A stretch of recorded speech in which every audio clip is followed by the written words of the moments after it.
Enough talk. Time to go live on YouTube. Listen, it's fine. We don't have to compete with Schedule 1 fucking Rick and Morty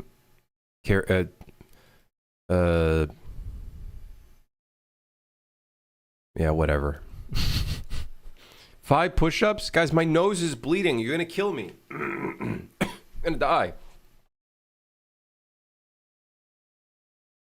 And I literally just went live on you. Come on.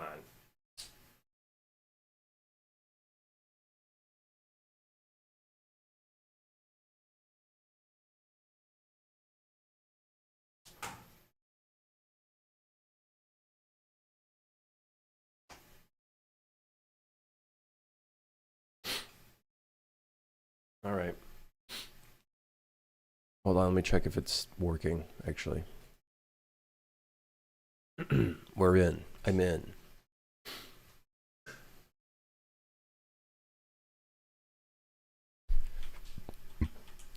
Anyways, how'd you guys' weekend go?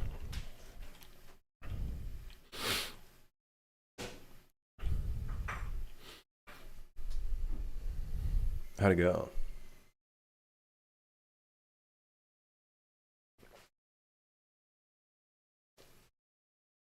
I forgot, to be honest. Oh, okay, so not very memorable, huh? Huh. Not very memorable, huh? Train station looks the same as it did almost 3 months ago, not gonna lie. What's new? We have Station 0. Home base. We've got a horn. We've got bumpy road, which I don't know if I showed this on stream. I think I did. Right?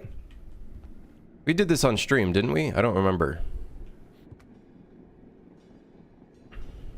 Yeah, this whole thing. Yeah, that whole thing. Flush sound, flush noise. All right, never mind. Did we do the whole bumpy road on shit on stream? I don't remember. Oh yeah, we did. We did, didn't we? We did.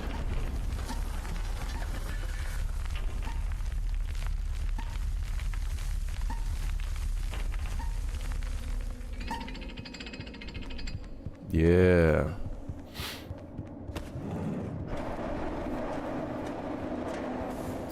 We put in procedural generation.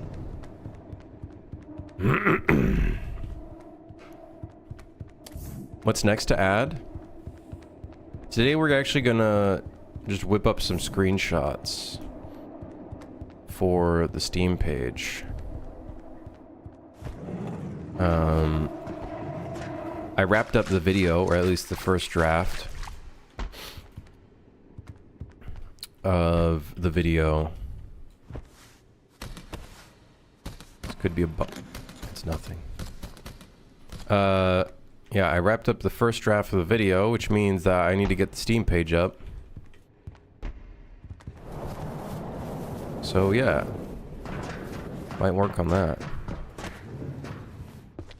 Her.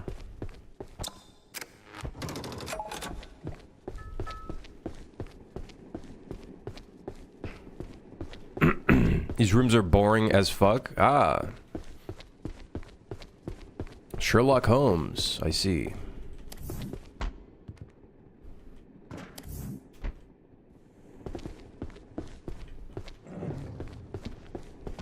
This would be a good screenshot right here. Got it. Got it. How does the Steam page look already? It just has really old screenshots, which, like, we could keep some of them. Like, it doesn't matter too much. But some, like we have one screenshot with the station that has, has like some blockout art. So I think we just have to change a few of those.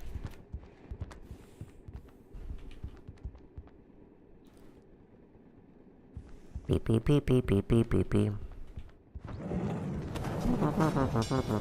Why is there so many damn cars? Wolf! I'm hiding. He doesn't know I'm here. Oh, he knows I'm here.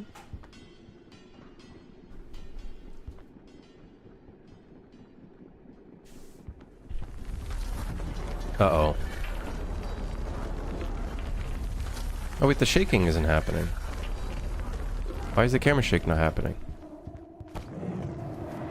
What the fuck? That's bullshit. Wait, what the hell? Wait, the music went off, but then the shaking didn't go off? Shit my pants, I did.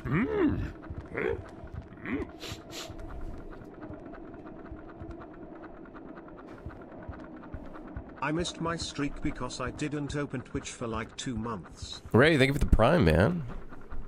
Didn't open Twitch for 2 months. A little detox.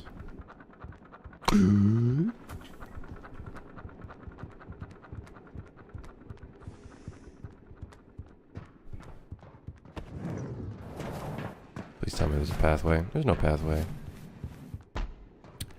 Well.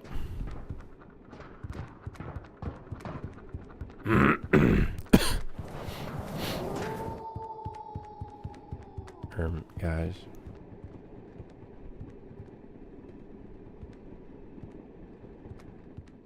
I think we have to make the AI a little bit more aggressive.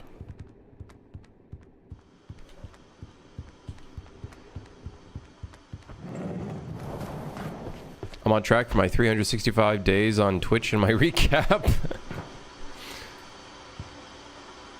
Me too, man. Me too. Actually, am I? I don't know.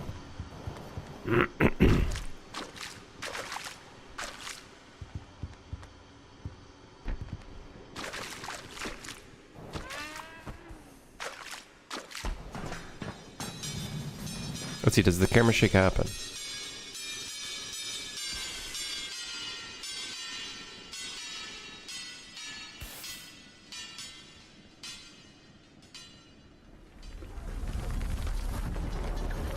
Oh yeah, it is happening. It's just, I think in the back it didn't happen.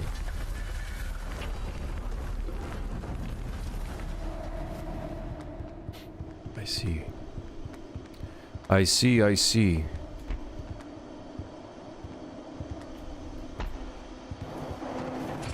Are you sure it's motion matching and not motion warping? Oh, motion warping, sorry. Not motion matching. You're correct. Motion warping, motion warping. That's the one, that's the one, that's the one you need to see. Disable all screen images. Let's get a nice screenshot here of the whole command center. That's the one, baby. Wait, hold on, we gotta put this in a different folder. Screenshots. Steam page. Screenshot assets. Screenshot 6. Save. Oh, you guys ever have that moment where you like change the actual name of something in Windows, but it doesn't actually change the name of it, and it tries to overwrite something else that you try to use? Yep. I love Windows. Thank you, Windows. Ha ha ha. Needs the chairs in the middle. I feel like it looks better than kind of like right here and then another one here. Motion warping uses collision as far as I know.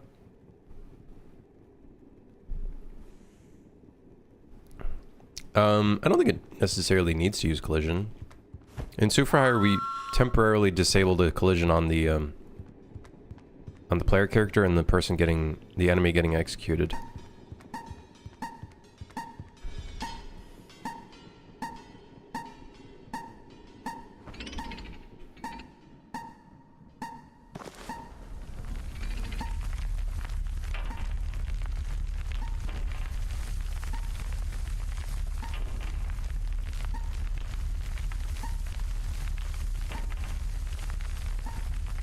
Does this feel intuitive enough, though?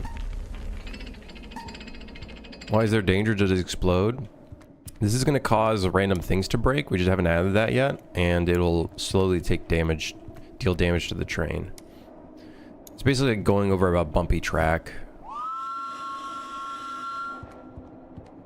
thing motion warping would improve is that it wouldn't snap, but smoothly move to the target. I think you can make it smooth, but the idea more so is using motion warping to move the root motion to the correct position. At least that's my idea. How will the players know to reduce the speed? I guess just the flashing light and sound. I think on the signs we'll have like some more stuff. It's like reduce speed or something like that. Yeah, the employee handbook will obviously have all that stuff too. Yeah, we'll definitely have some like little stuff there. And then there's like that little thing there that kind of helps, I guess.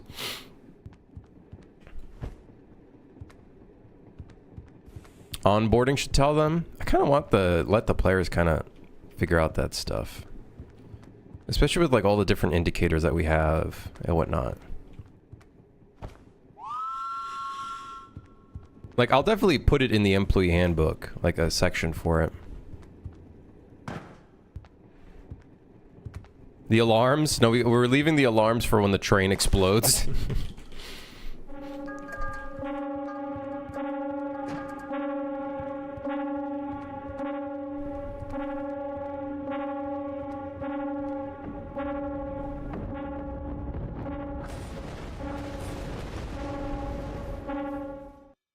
Need a screenshot of the alarms? You think so? Would that look good? We need a new screenshot of the... Oh, we can't do that because it blew up the damn train. We need a new screenshot of the shop area. This shop area. Let me hit play actually because...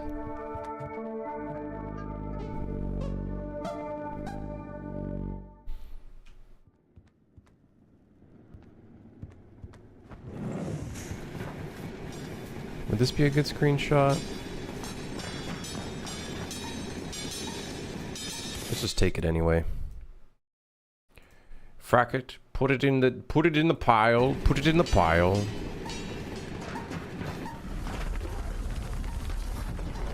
We need like shit falling from the ceiling and stuff.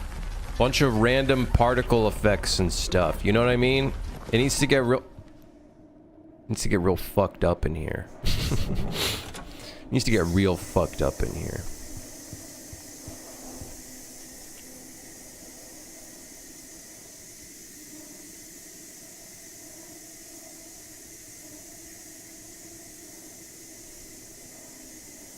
Hurry, pause the game.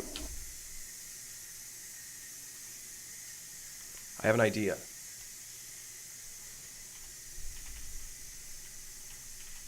It's too dark. You literally can't see shit.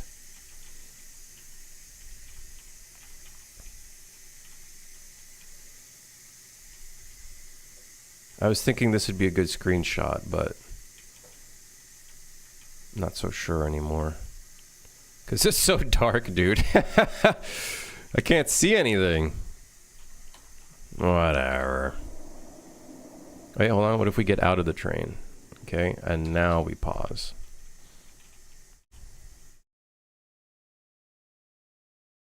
Add a big ass point light. We should add like big lights randomly in places. Like that'd be kind of good. It'd be kind of good. Problem right now is I have my HUD, the HUD on the screen.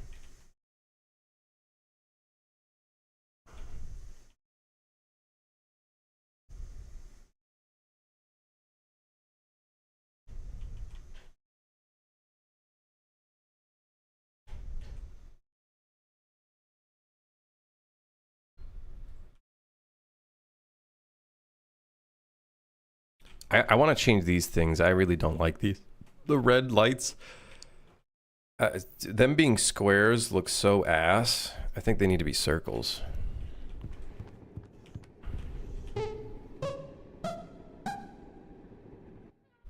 Hold on, we need a screenshot of the shops though, of the station. Maybe with the UI? That could be sick. Yeah, big fan. Then we get a double whammy. We get the UI and we get the other thing.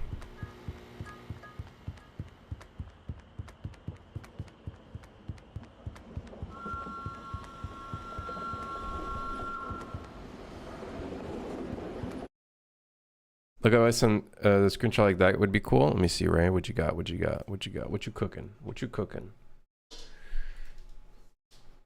A screenshot like this would be cool. Fuck, I don't even know how we would go about doing something similar like this. Because we don't really have any areas that are like that. Necessarily. Let's, maybe we can take a screenshot in Station 0. I don't know if I like this angle.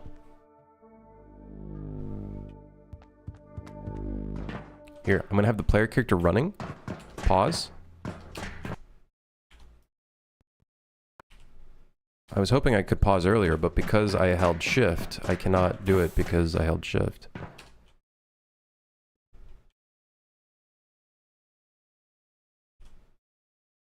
Now add another client in, get him to run around, and then in pause.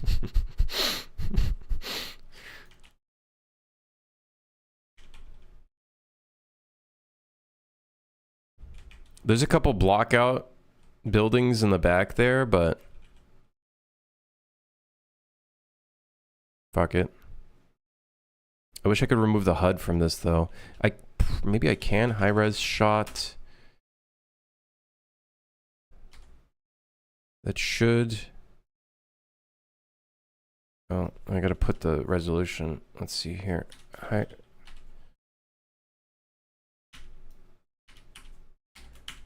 Okay. Okay, now my console's working? Excuse me?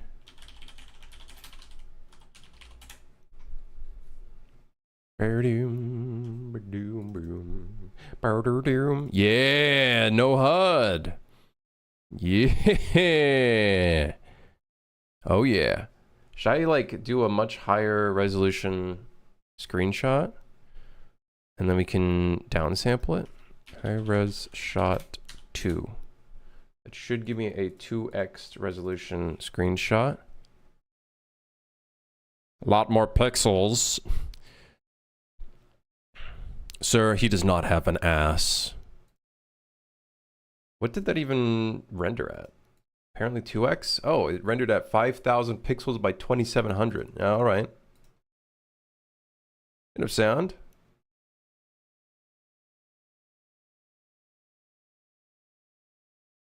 Maybe the player in the window of the train, like they're the conductor. I want to have a screenshot with multiple characters because I don't think we have a single screenshot with multiple characters.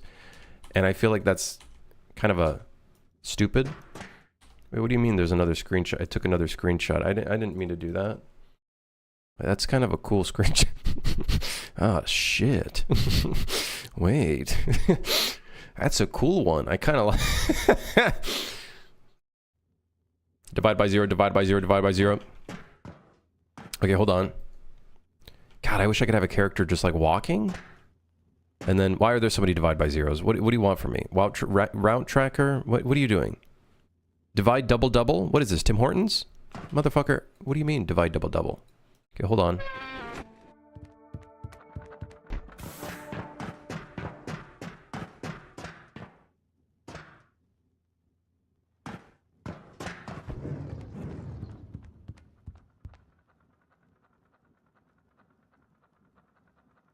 Okay, and let's get another client in here too. Client 2.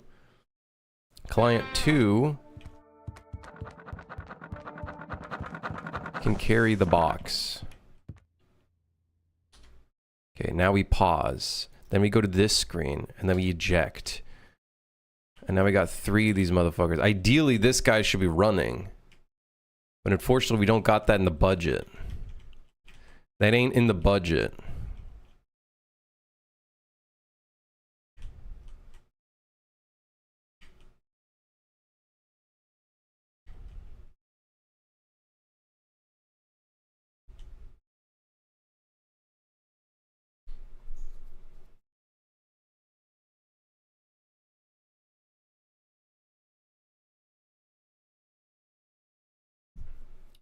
think the windows need some like roughness values on them.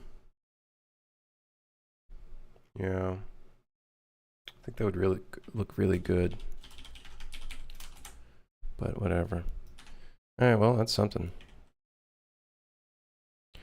Grim, what's your opinion on Fears to Fathom Scratch Creek? I don't know what that is. Not much. Looked at Crumble's menu for the week. They have a pretty tempting lineup. How are you? I'm alright. If only there was a way to play test it with other people.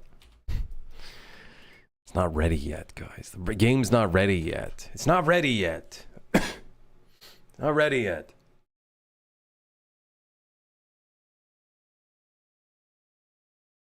I have to hydrate more. I think that's probably why my nose is bleeding.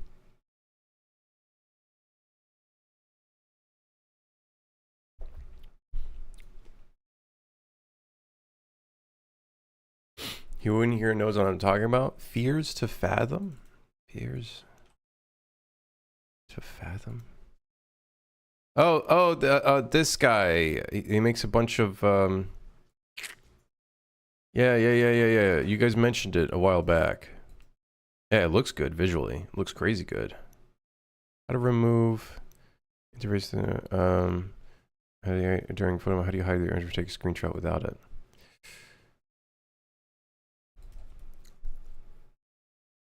I don't know. There should be a button to hide it, I think. I don't remember.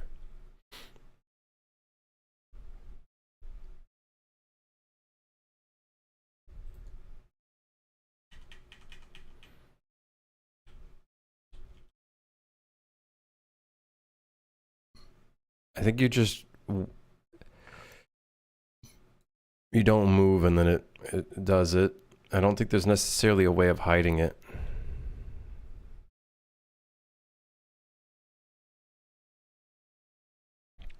I think that could be an improvement.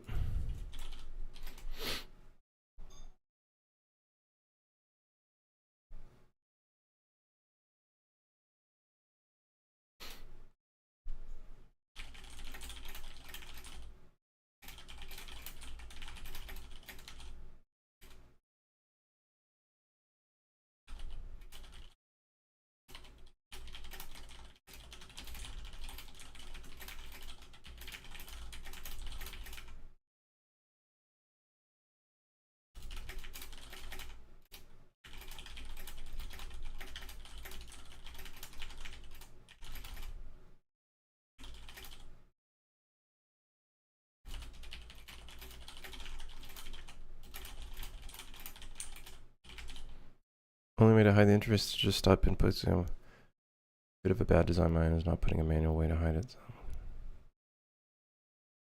Actually, is there a manual way of I don't remember. I swear I must have put a way of hiding it, but maybe not. Let me give me a second. Where's the suit for hire Trello? Suit for hire Trello. Also, I gotta turn off Dark Reader. There we go. Suit, hire, contracts, DLC. Let me see if maybe I already have that as a task.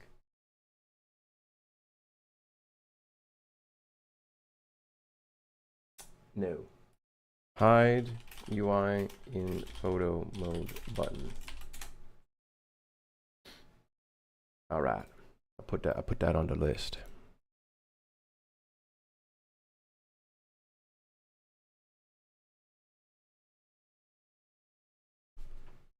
I watched some people play it and it was hilarious. The Creek one. Scratch Creek. I feel like horror games, when you start playing with friends, it's a completely different vibe, I feel like. When you play a horror game with friends. Very different vibe. Completely different. It's like if you could play Alien Isolation with your friends. Like, I bet you that game goes from like 100 to like 30. Because you got your fucking dumbass friends playing with you too. The way they allowed multiplayer was funny AF. What did they do?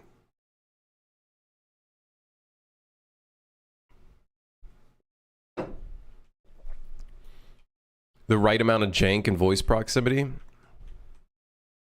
I still remember when I said One time I posted in a Reddit post.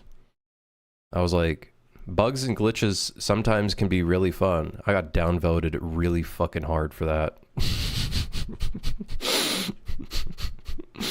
It made me realize, wow, Redditors are out of fucking touch or something.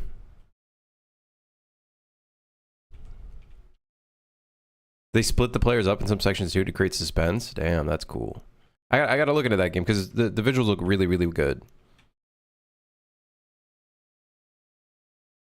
Bugs are some of my favorite parts of games.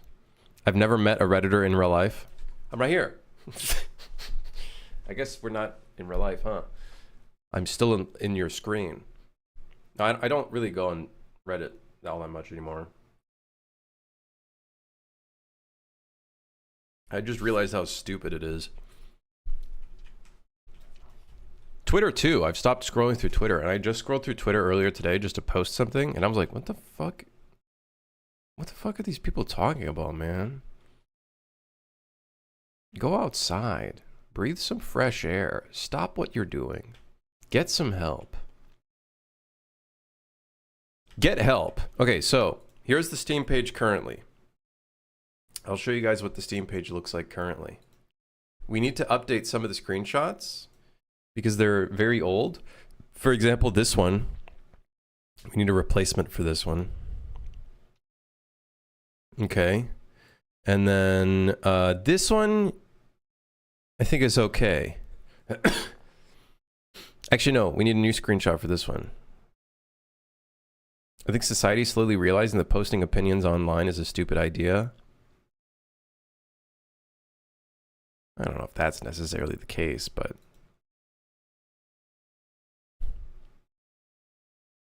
I think I might keep this screenshot because I feel like it's so good. It's just the thing is it has the small area thing.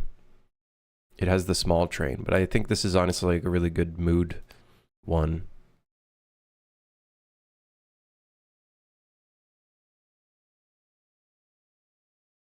Do I have a link to the Steam page? Not yet. This is private technically right now. But the goal is to make it public within the next this week because we have a video. I have a video coming out. 19-minute long video. 1919. It's 19 minutes and 19 seconds. Oh yeah. Oh yeah. So what if we replace this screenshot with this one?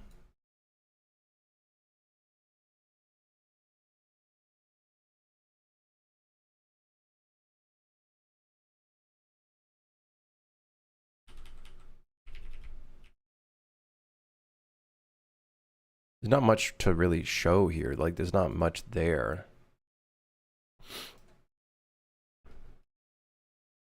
Do I have at least 4 subsequent shorts content videos to go with the video? It's so funny because my sister was like, you should get some shorts and TikToks ready for this. And I'm like, fuck, I don't want to do that. No, I don't. I don't have any shorts ready for it.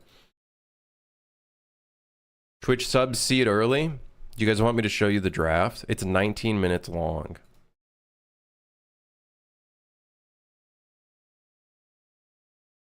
Okay. Chat, we can make a Crimson Clips channel and make millions. I would, listen, if one of you motherfuckers want to make a channel and make clips and whatever, go for it. As long as you just put the Twitch stream in the description or something. If anybody wants to put the effort of doing that, fuck it, whatever. Go ahead. I'm not gonna do it.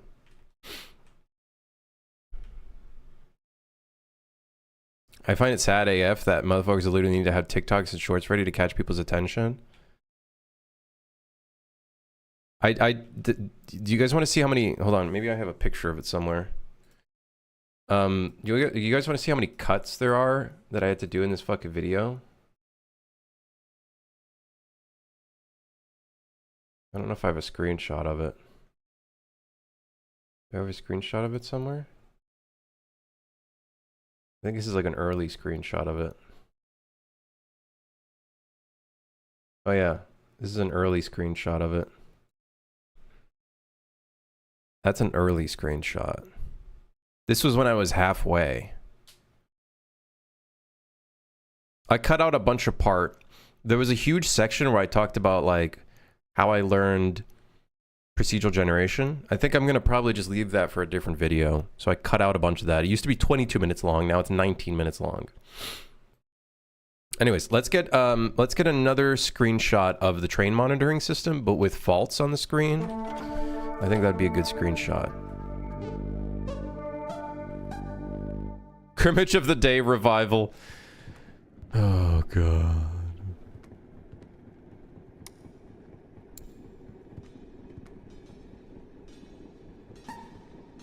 Uh-oh.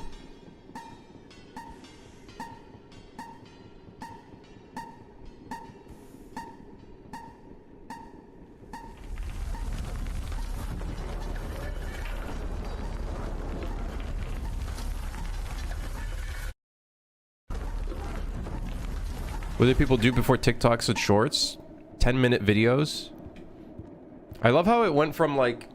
We went from like... less than 10-minute videos to... I think 15-minute videos for ads or something. And then it went down to 10. And then I think it went down to 8. And like now it's like shorts, but also people really want long form content. Like 30-minute long content. It's so...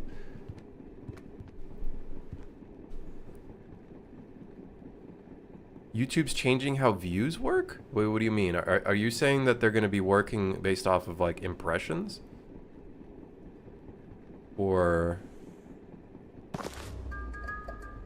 Great. Well, that's not what I needed. I need you to just break something else somewhere else.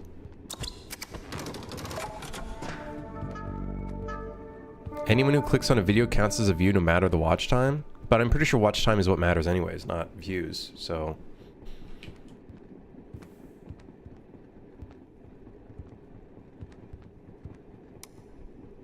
Okay, I need something to break somewhere, please. Okay, hold on. Wait, we got to look at the old screenshot. The old screenshot had a bit of the we got to get the keyboard clitoris in there. Like we got to get a little bit of color variance in there.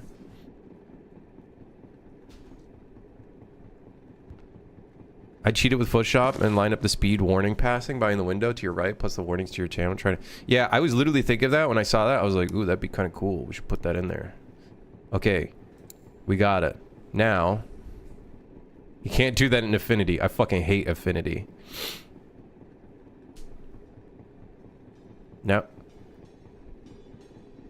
Perfect. Wait, hold on. Yes, man. Yeah, that's the one. That's the one. Yes. Go, slow down. Crank that fucker back. What's the idea behind this game?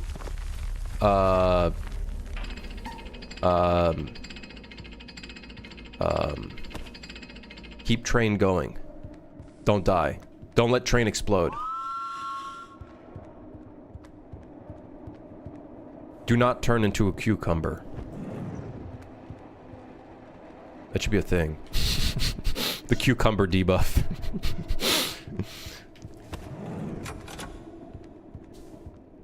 I'll be honest, the game looks so good since last time I was here. It's slowly getting there. Why'd you add the train speed thingy? I don't know, I thought it'd be fun. It's pretty cool. It adds a bit of tensity. That's a word, I just made it up. Tensity. It adds some tensity. All right, we got our additional screenshot. Let's let me swap that one out with the new one. Yeah, co-op survival horror friend slop game thingy.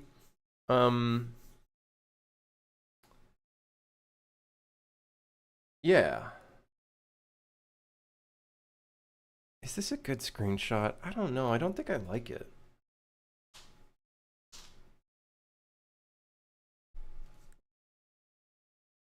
I think I have another screenshot for the station. Where are these damn screenshots? Oh, it's in a different folder. Oh, whoops. Whoopsies. Whoopsies. It's in a different place. Steam page, screenshot assets. There we go. Okay, hold on. Put this, go over here. I gotta drag and drop these two. How about this one? Is this a good screenshot? It's good. It's good, but what about the floating trees? It's not so good. This one's good. That one feels good. Actually, is it good? Yeah, it's good. Whatever. Put this one in. Is this screenshot suitable for all ages? Yes.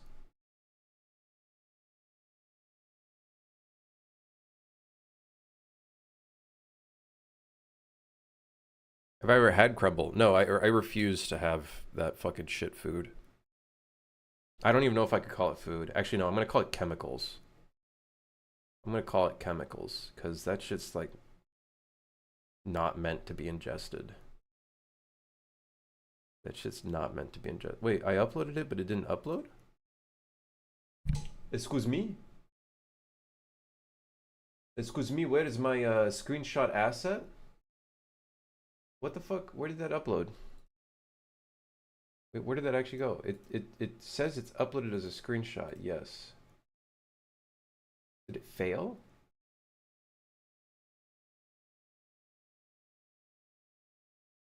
Oh, there we go. Now it uploaded. Weird. So we'll replace... God, this is so funny. I think we took the almost exact same fucking angle as the screenshots we took a long time ago. I need you guys to see this shit. I need you to see this. I need you to see just how perfect we lined up the angle to the old screenshot. Look at this shit. This is the old one. This is the new one. Dude, look how almost perfect that is. Look at that, man. Look at that. It's almost 1-to-1. Jeez. Jeez. That's so fucking funny. Almost 1-to-1.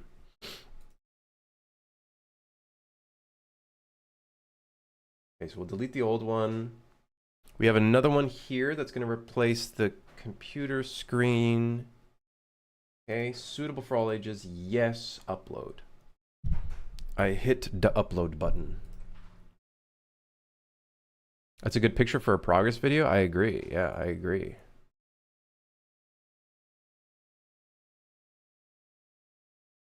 Then we delete the old one.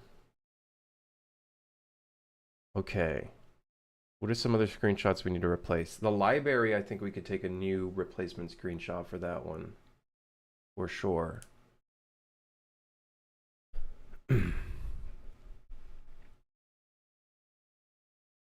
It's so fucking funny.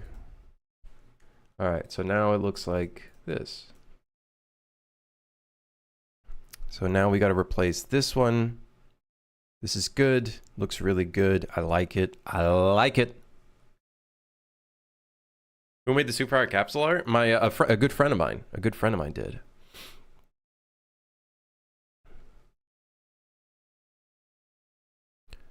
Good friend of mine did.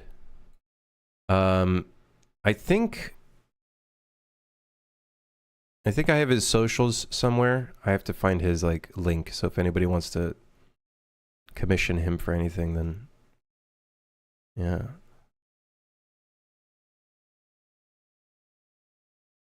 I'd love to. Let me see if I can get his I know it's in the credits.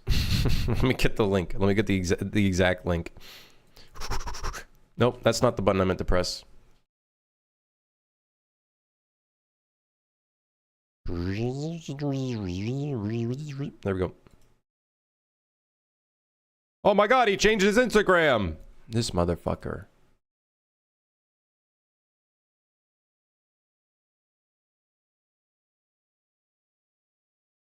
I keep telling him to get a proper... I think he might have a website.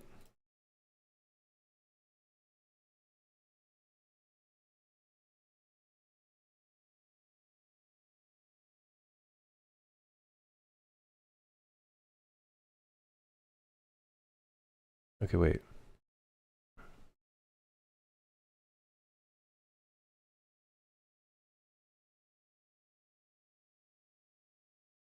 All right, yeah, I got his website. There we go. I'll just share this.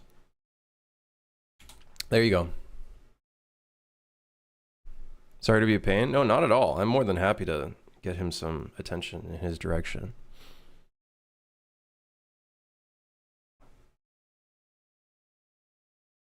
Definitely more than happy.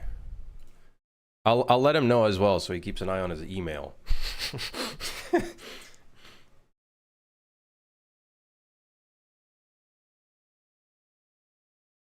um.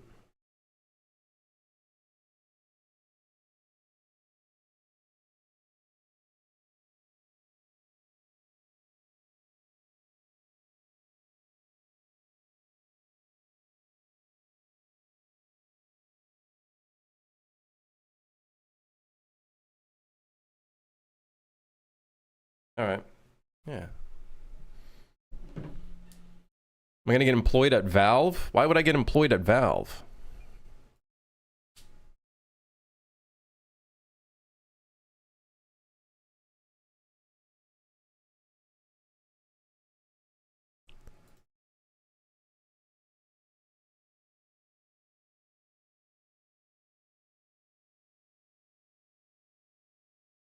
Oh yeah, people are confused about the Alpha Beta Charlie challenges.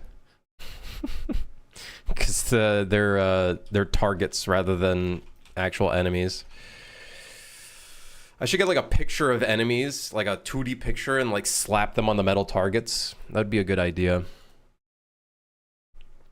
Just to sell the idea of it being like metal targets or whatever.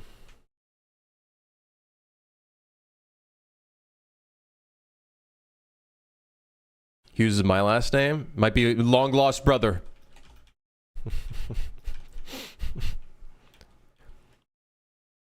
Okay. We need. So let's see. What are the new screenshots do we need? So we need a shot of the train, an updated shot. An updated shot of this would be good. Possibly. This is great. Love it.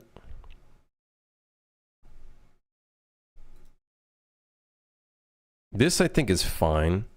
This we need a new shot in the library. Okay, so library and a shot of the train. Okay, let's get the library up in here. Okay, there's no library. Get the library up in here. Okay, we got the library. Yes, man.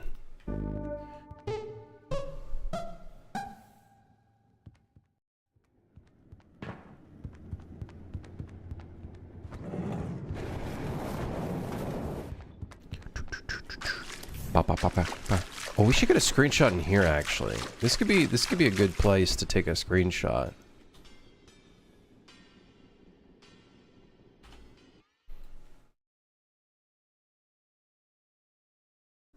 What if we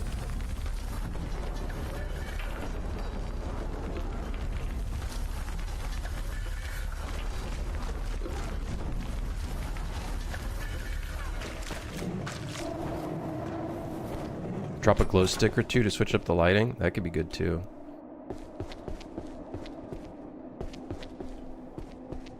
Where's a good angle to take this screenshot? Ooh, a little landmine in there. Little landmine in the shot. Hold on. Get over here. There we go. Yeah, right there. Wait, I kind of want the landmine to be blinking. Actually, no, maybe not.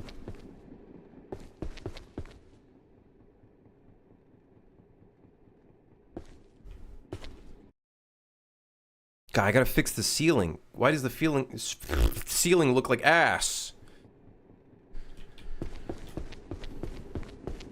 Woohoo! What? Oh shit, I'm up here. There's some collision stuff wrong here. We need a screenshot of doing a task.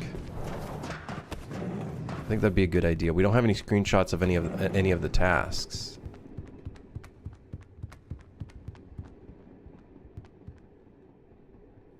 This would be a good screenshot. Oh, if there was furniture in here, though, it'd be great.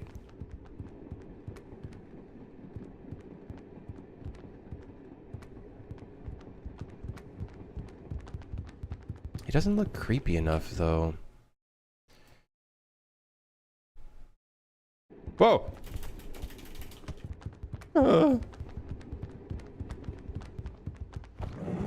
Get me out of here. Where's the werewolf?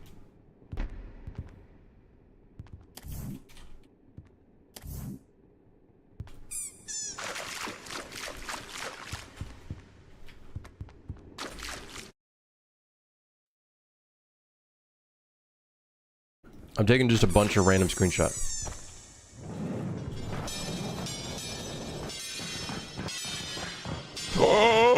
Oh, that would have been a good screenshot. Fuck me. Clip Twitch that.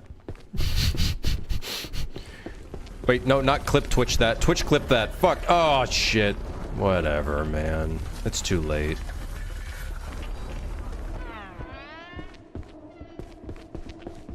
God, whatever. Get in the box. Get in the box. I can't get in. Something about this bottom ground floor box is... Don't come over here, I'm busy. Something's wrong with this damn thing. I'm pretty sure I could do it just fine in the upstairs. Let me in. I'm in.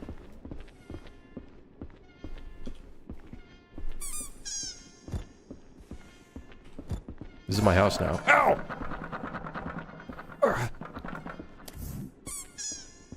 Where did my bolt cutters go? What's that noise?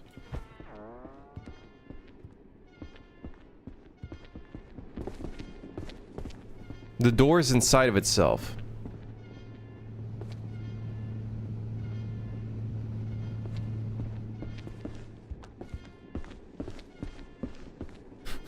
Did I write a GDD for this project, or I just started it and went YOLO?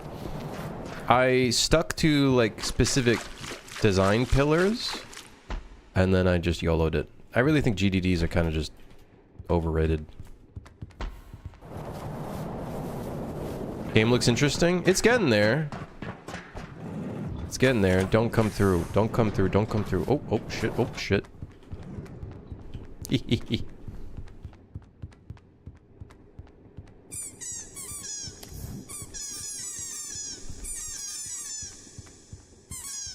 What networking solution am I using? I'm just using regular UE replication.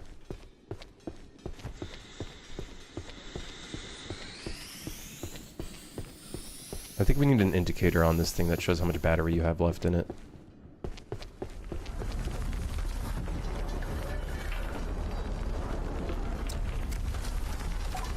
Man, they gotta finish the damn tarmac on this road.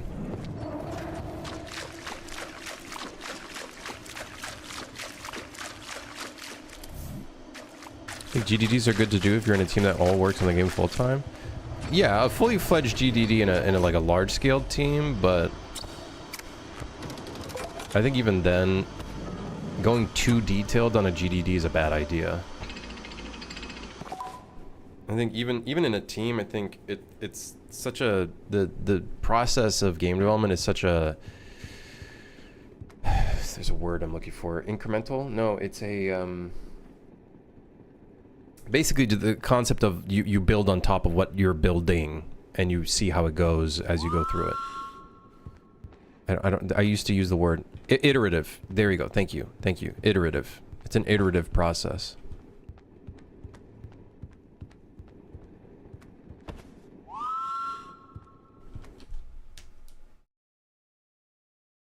So I don't think writing a full GDD is the way to go. What was that?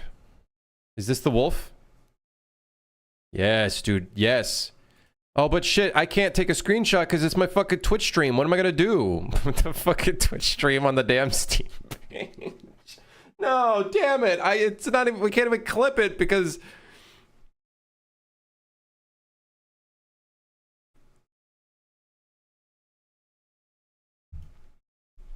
Oh, cock. I ballsed it up.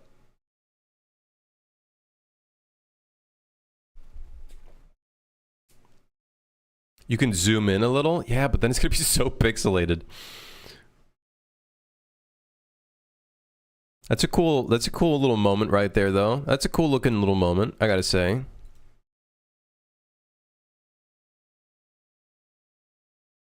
I clipped it perfectly? No, you did clip it perfectly. Nonetheless, this is a good clip anyways.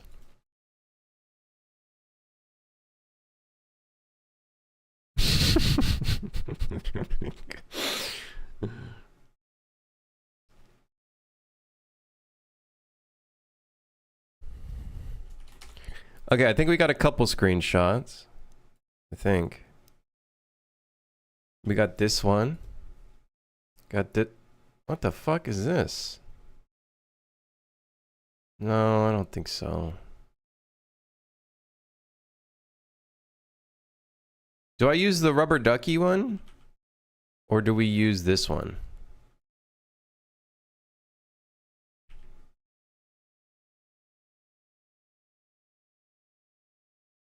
This one I feel like is darker. I kind of like the look of this one. Definitely use the OBS one.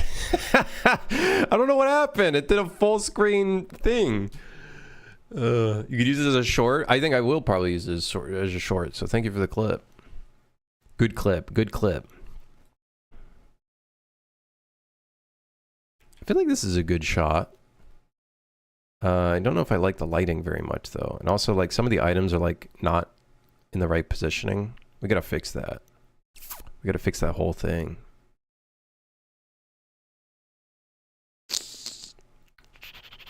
Already posted it in Crimson Clips. Damn, he's already at it, huh? 12 million views? What the fuck? What? What?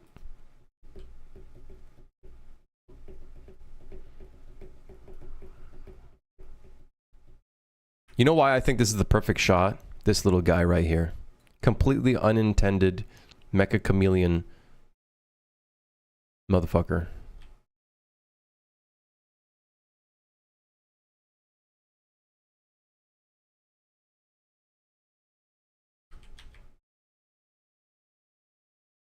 Wahoo! Yahoo! Okay, hold on. What are we replacing? We need to replace the library one. Goodbye, library. It was nice knowing you.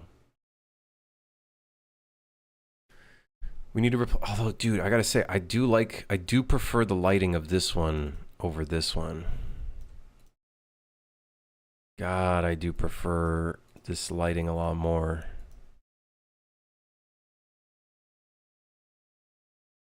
Maybe I keep this one. Like, it's not like far off from what the game really is. It's just the smaller train scale one. I kind of fuck with this one more. I ain't gonna lie. What do you guys think? I kind of fuck with the old one a little bit more.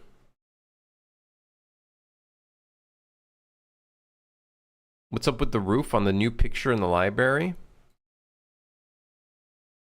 The texture is all fucked. It's all fucked up. I gotta fix the texture. Has more aura? I agree. I think it does have more aura. I think we keep the old one on that one. I think that's a keep the old angled one. So now we just need to replace the air horn one, and I think the image with the rubber ducky is a good little one for that. This is what it is currently.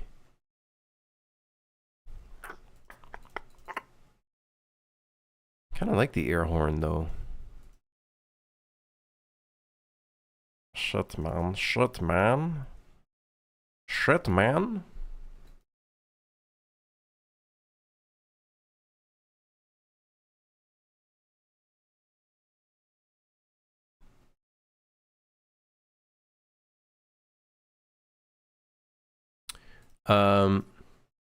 Whatever, we'll do the rubber ducky. Get in here, rubber ducky. You're the new guy. You're the new guy in town.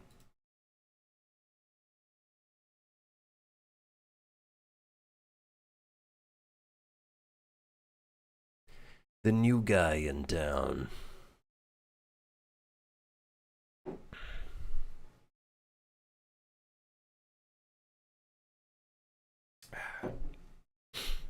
$12 million views is an unacceptable number.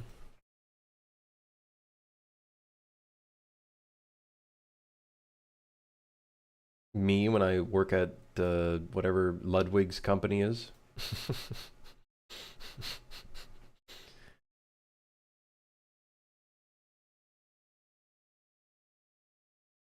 You're fired. Okay. So now we got to replace this screenshot.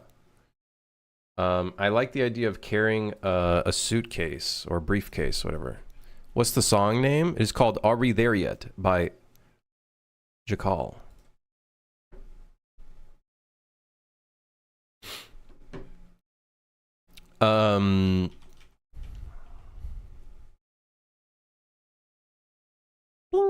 Okay, so get this bad boy up in here. Let's go. I need to find a briefcase. I need to bring it to the front. Either that, or we bring an item and we just bring it to the front here.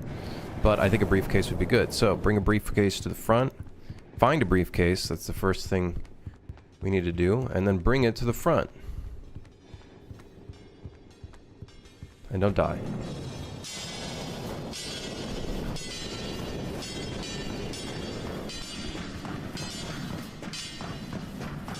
I love Doppler effect. That's a bomb.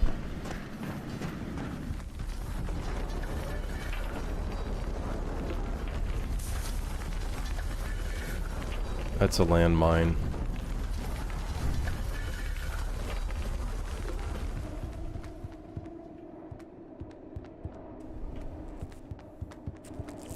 Those bells have no gameplay effect? What do you mean?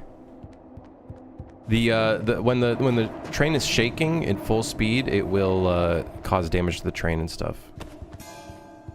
I switched to C++ Structs, by the way. Yes, good man, good man. Good man, good man.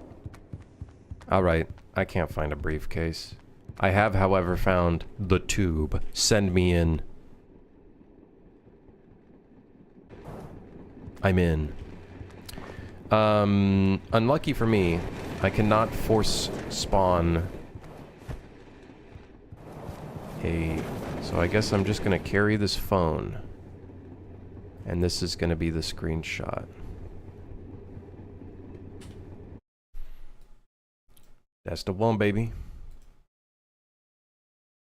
Although it'd be kind of cool to have some quota filled in on the rail map, but that's alright. Alright, we have a replacement for that screenshot. That screenshot has been replaced. Or, well, will be replaced. Hey, Monk. I don't think I'll ever be able to do most of C++ for everything. Recompiling the project every time you change something is so frustrating. It is kind of annoying. But, hey, at least your project is a bit more safe. You know what I mean? Know what I mean?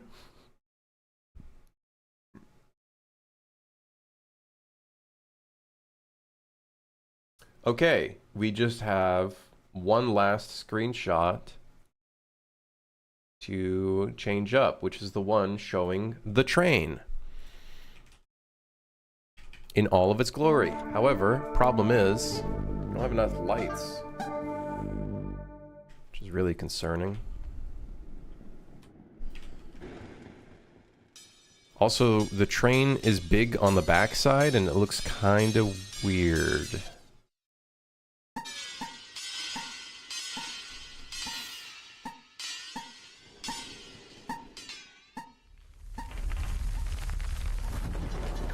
That's the screenshot. Oh, fuck. I need a high-res screenshot. No.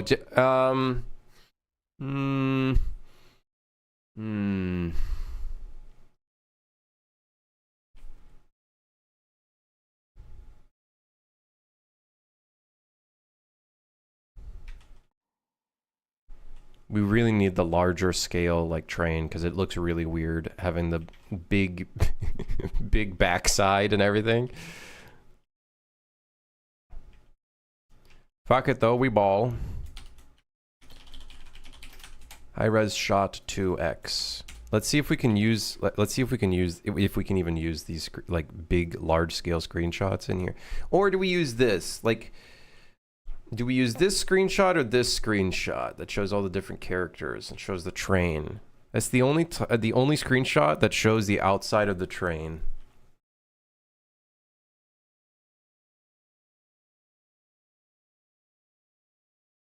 We also have this screenshot as well that I kind of fuck with. I think that's kind of cool too.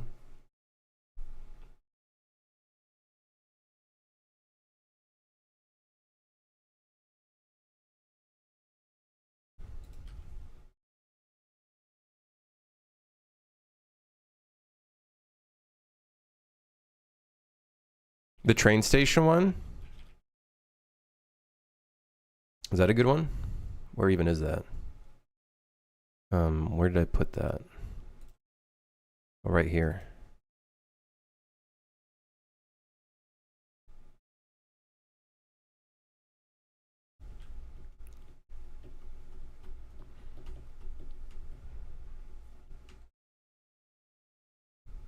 Do you want to see my new hub designer HUD? Let me take a look, Monk.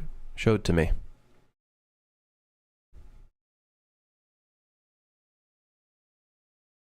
I like it, but the train is very dark, sadly. Yeah, it's some of the lighting, the way the lighting is done here is kind of not good.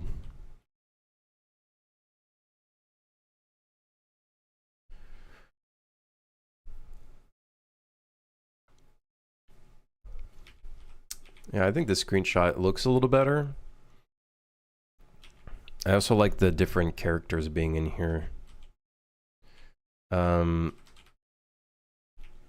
Okay, so let's use that one. Let's see if we can upload a really high res. This one? This one. Let's see if you're even able to upload a high res version of this stuff.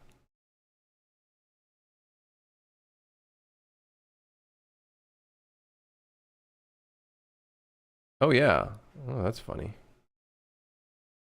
I don't think it's the right aspect ratio though. Might have fucked up. There might be some black bars on this one. It's very cinematic. Very cinematic. Yep.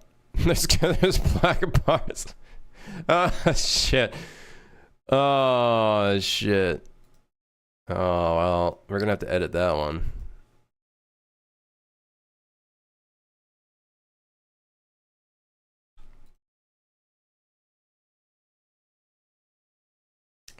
Very cinematic. It's like it's out of a movie. Let me open up photo. It's not final, but getting there. Let me take a look, brother. Let me take a look. Let me take a look, brother. Let me take a look.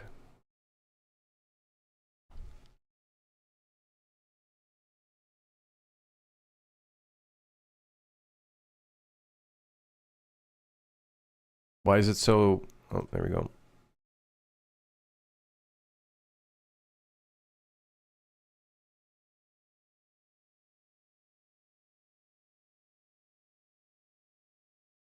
Hey.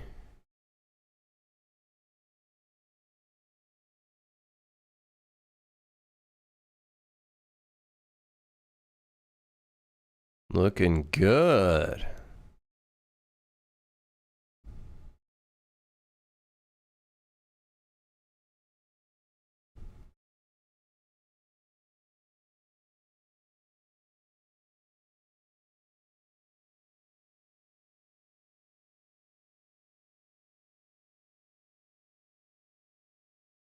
Beautiful.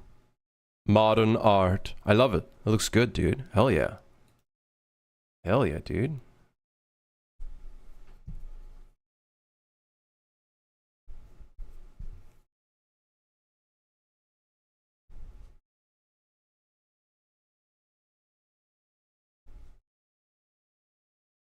All right, hold on. We need to fix the aspect ratio on this. Please hold. 1920 by 1080. We'll use that as the resolution. And then we'll just move this into position. Hopefully we can get everything we need in the shot. Ladies and gentlemen, we can't. Why is it widescreen? Why is it so wide? I don't understand why it's so wide. Hey, hear me out. What if we hold on, what if we Hold on, what if we what if we distort this? God, I hate this program. I fucking hate this program. Can I just say I hate this program?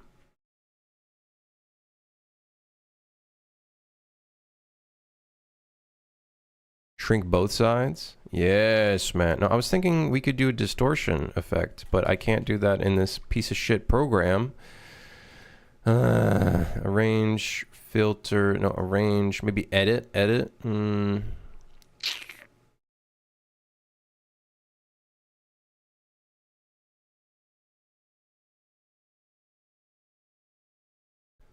Distortion, no. All right.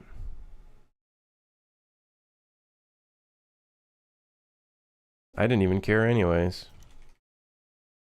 Whatever. I guess we're not using that screenshot then. I have no idea how it turned wide. Literally does not make any sense to me how that turned wide.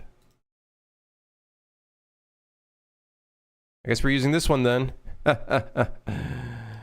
Yeah. Guess we're using this one then for now. All of these screenshots are just for like the temp Steam page anyways, just for like the YouTube video, just so we have something up. And then we'll have much better stuff as we have more finalized art and whatnot. Of course. I think there was one other screenshot that we liked. Like we could use this screenshot. Like this is kind of a cool screenshot. It's got a little Half-Life-esque vibe to it. I don't know. Yeah, fuck it. Put it in. But no, you know what? Fuck it. Put it in. Why not? Fuck it. I don't know. Flips the whole table. What was the new Friendslab game with bean/bird-like characters? Birds? I don't know. Oh, Big Walk. Awesome game. Need feedback from my lazy dev lead QA Krim. Why am I the lead QA? I'm not even getting paid for this. Can you derail the train at some point? Maybe there might be like a task where if you fail it, it might just end the run. It would just derail the entire train. Possibly, but I don't know. I got your IP. 127.0.0.1.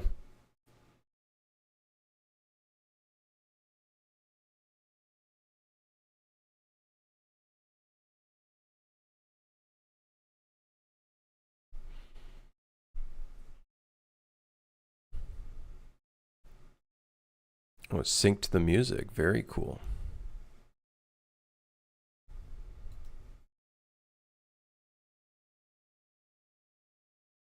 And then it just switches the scene? Wait, what is that for? Is that just the loading screen?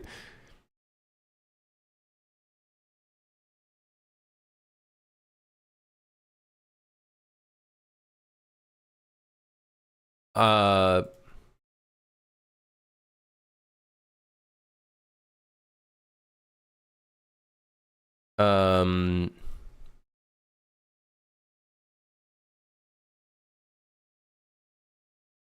Put some numeric display in there.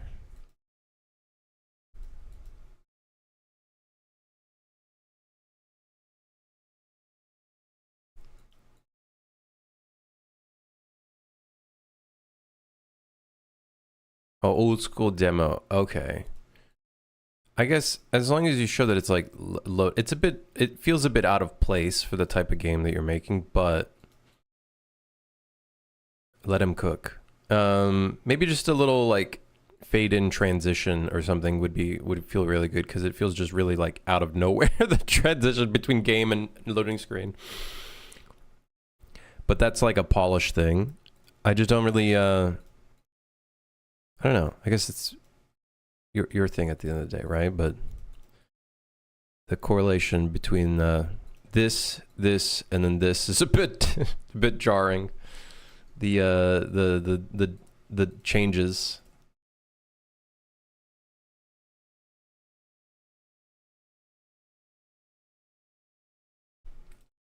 Okay, I want one more screenshot, and I feel like this could be... Oh, maybe we use that one instead of... No, but I kind of like that other one. Oh, but I kind of like that one. But maybe we don't care. No, I don't really care about that one. You know what? Actually, I don't fuck with you. We're not friends no more.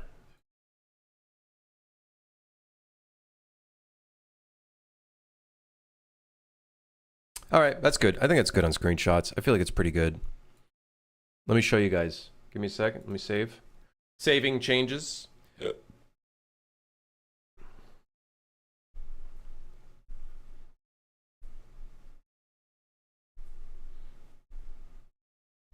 Use that dark one and cut in the werewolf from the clip. Edit him in post. All right, this is what it looks like at the moment. We got a little train shot. Train monitoring system. The station. Another little random shot. Monster. Yeah, I think that's pretty good for now. We'll obviously update this as the game develops more and we get more art and more monsters and all that kind of jazz. All that kind of smooth jazz. You know, this is going to have like a lot of updates too, so... Yeah. Yeah.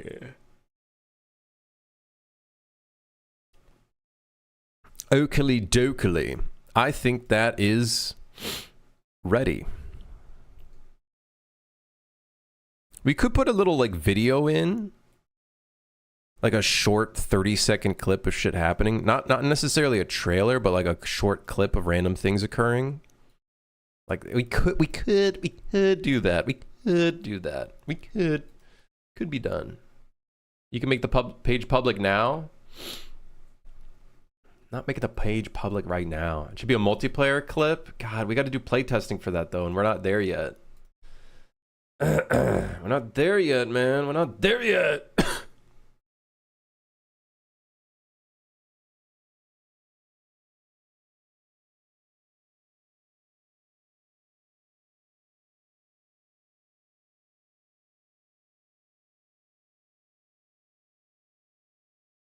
Have you put a 3-hour intro of you running around the train with a rubber duck? No. Do you guys want to see the 19-minute video? Actually, I feel like I still need to do some like edits to it. But yeah. Oh yeah, this game released, huh? This fucking game. It is I, Chewbacca. I got something in my throat.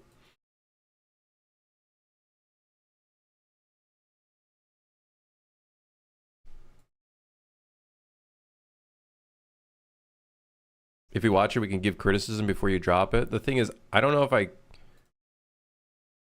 care too much about the criticism. But hey, maybe a second opinion is always good.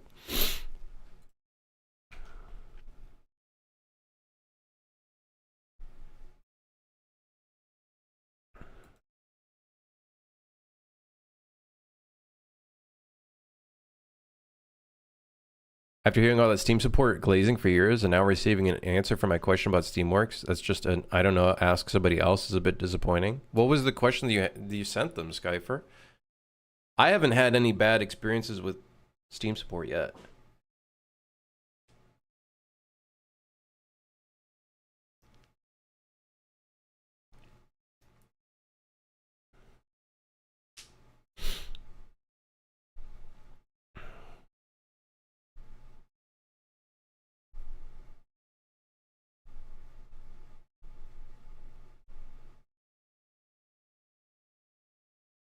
I asked about what document I can provide to a bank to open a business account.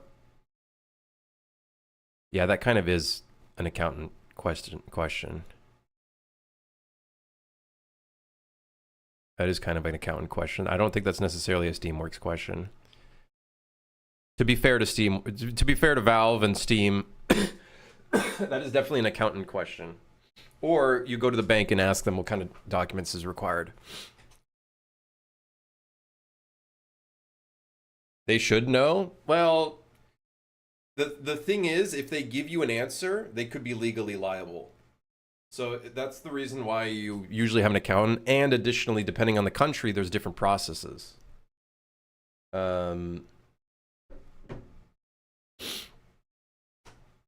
So you'd probably want to consult an accountant that's in your area. Usually your business incorporation document. That's the thing. You can still open a business account without incorporation. But you need like documentation to show that you're a self-proprietorship at the very least. Yeah, you probably don't need an accountant. You would just have to ask the bank. Ask the bank first, and then you would figure out the process of what you need. Chances are you'll probably have to open up a company or something. So, God, I don't know what's going on with my throat. Give me a second, chat. Sorry.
I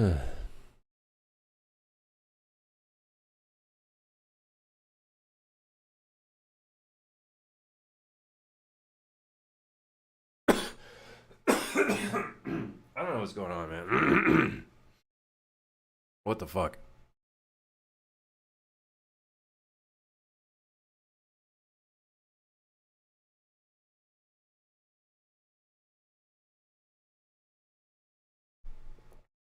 In the UK, they ask me to send proof of business transactions. I don't think Steamworks asked me for anything like that. They just asked me for my proof of incorporation documents, and that was most of it.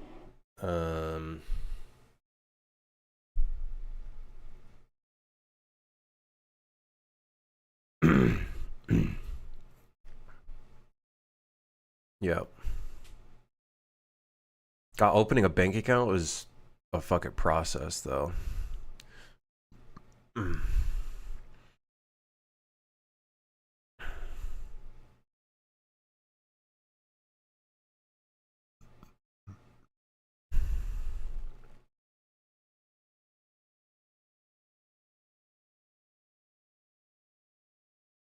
Proof of business.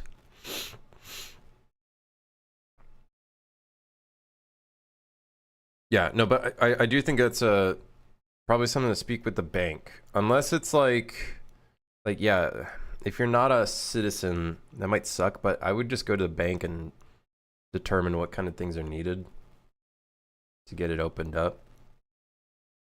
Definitely kind of annoying because it kind of goes into this whole very personal kind of territory sometimes, like if you're not a citizen and stuff.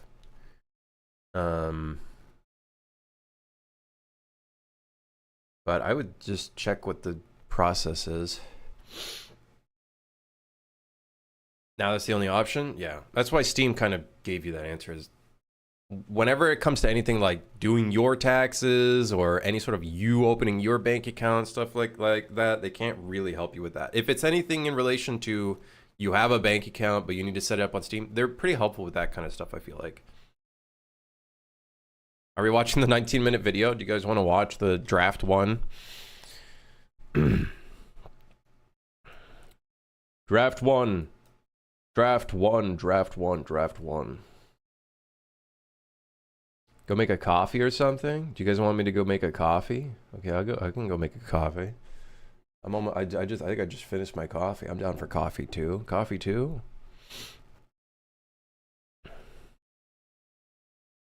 I talked to the tax people about a tax question. They just told me to ask an accountant.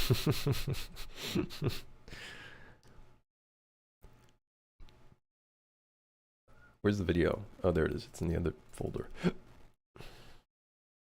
God, what a process it was to make this video. It is 19 minutes. God, I hate listening to myself. I've fucking been working on this video for like a week and a half. Ugh. Okay. If I scroll away, does it go full screen? Yeah, okay, good. All right. You guys can let me know. I also don't care. I'm putting this shit up. I'm just gonna put, I think the thing I want to do is put some sound effects, maybe fix up some of the fade-ins and stuff, etc. What is this video? Basically, just going through releasing my first game and then trying to figure out what to do next. And then just a bunch of other random bullshit that I felt like doing, that I felt like was matching. And this will be the first public showing of the video, of the game, technically. Technically the first public reveal of the game. There better be at least one time-lapse or video of plants. Unfortunately, there's no time-lapse or video of plants. Unfortunately. Anyways, I'm gonna go make my coffee. And, you guys can let me know what you think of the video. Not that I care. Yeah, _render.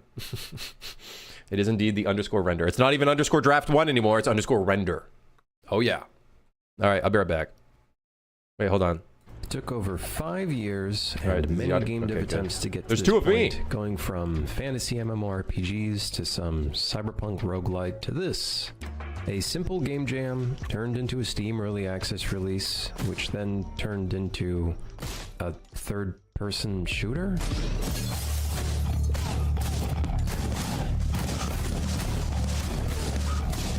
I never thought this small game would have reached the amount of people it did, but it did, and I'm truly grateful to everyone who played the game, shared it with others, and even took the time to submit feedback over the years. The game released into early access at the end of August in 2021, and around 50 updates and patches later, adding features like secondary weapons, swapping and throwing your weapons, diving, complete reworks of systems, and a ton of new levels. It finally released into 1.0. It's not a YouTuber voice. It's not 2025, alongside the third-person update. After the 1.0 release, a ton of YouTubers, media, and streamers caught wind of the game, and man, there's something really magical about seeing your work played by the very YouTubers and streamers you watched for years. It is also terrifying too, though, considering the gnarly things some people can say. It's okay though, I think I've gotten past that stage and I'm happy with the game. I understand it's not perfect, but hey, it's my first release and nothing anybody says can really take away the small amount of pride I have for it. So it's been a full year since release. We've released another 27 updates and patches, adding things like photo mode, headshots for third person, and a bunch of other little quality of life improvements.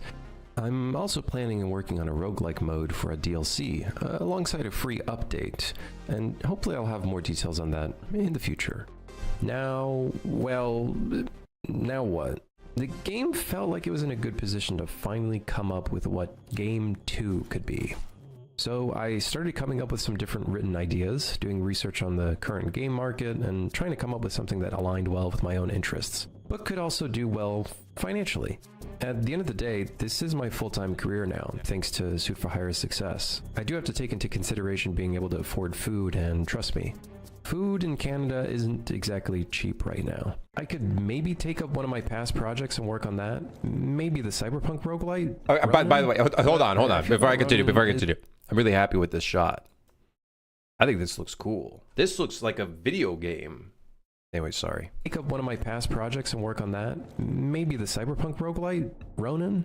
But I feel that Ronin is kind of a bit outside my scope, and I still don't really understand what to do with it. Plus, I wanted to make it co-op, and I don't know how to do multiplayer yet. Okay, so how about a smaller single-player combat game? Maybe some kind of Devil Daggers-like, but with a sword and bow. Randy and I had this one first-person project that we tried to do way back, so maybe I can use it as a base. But after a few weeks of tinkering, something felt really off about this project.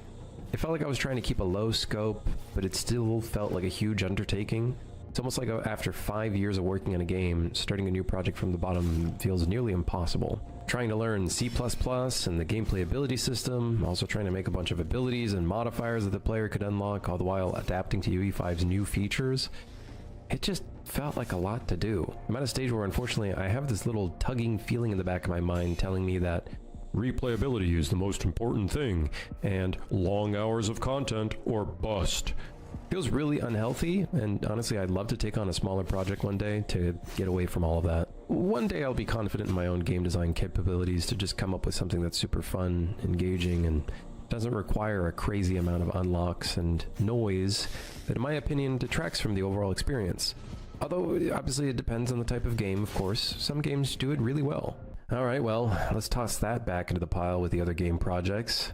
So, now what? How am I supposed to make something that doesn't scope out of control in our current gaming market's expectations, while also making something that I'd want to play and not just yet another incremental idle game, which, to be fair, I do love playing myself, and maybe I'll make one in the future. But then it hit me. Friend slop. Friend slop, friend slop, friend slop. A term that was meant to be demeaning turned into what is essentially a whole new genre of cooperative play. Personally, I love watching a lot of content creators play friend slop games. There's something incredibly entertaining about watching the different moments unfold within different groups. Luckily, it also seems like the public is okay with these types of games having some little bugs here and there, and with the simpler game design and more goofy tone, this seems like a really good opportunity to learn multiplayer. But wait, I've never played a friend slop game before, and that also means I'd have to do multiplayer and learn networking once and for all, which who knows how badly that could go. And who knows how difficult it is to make a game that's meant to be simple design that anyone can get into. Everyone knows that simple doesn't exactly mean basic or easy. Oh man. I don't know. Maybe I should think of doing something different. Something smaller and... Anyways, I started a new project and started getting to work on Game 2, a friend slop game. I started writing down some ideas in different directions I could go with the game. I've had an idea for the longest time of having a game take place on a train, and the players have to keep it running, so I rolled with that as the primary premise.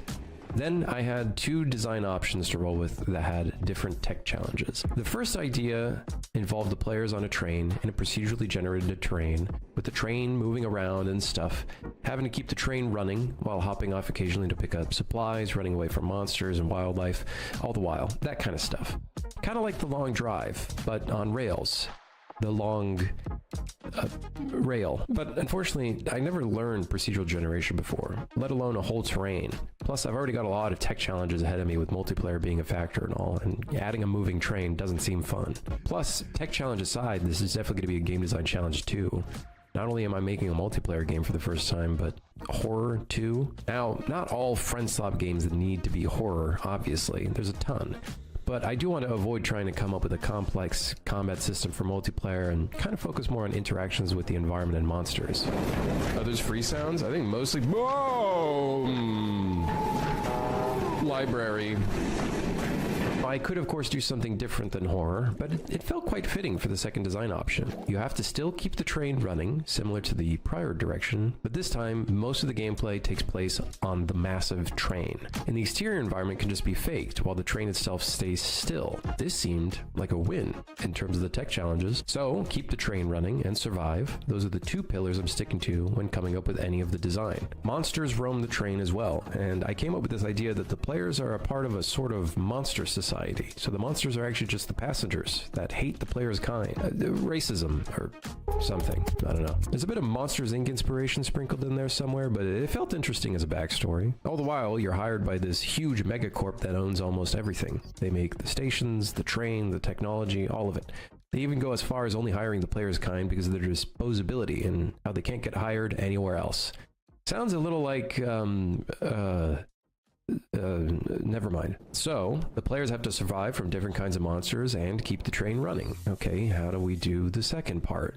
Well, it ended up turning into the typical quota system that a lot of other friend swap games have. You explore the different train cars, looking for random objects that you can feed to the engine, and then, once you reach the third station, you proceed to the next stage of your shift, as long as you've fulfilled that route's quota, of course. I felt like something was missing, so I also then proceeded to add different things that you had to repair on the train too. Things that break periodically, and you have to walk up to it and interact with parts, almost like a mini puzzle. Like, for example, the electrical box here.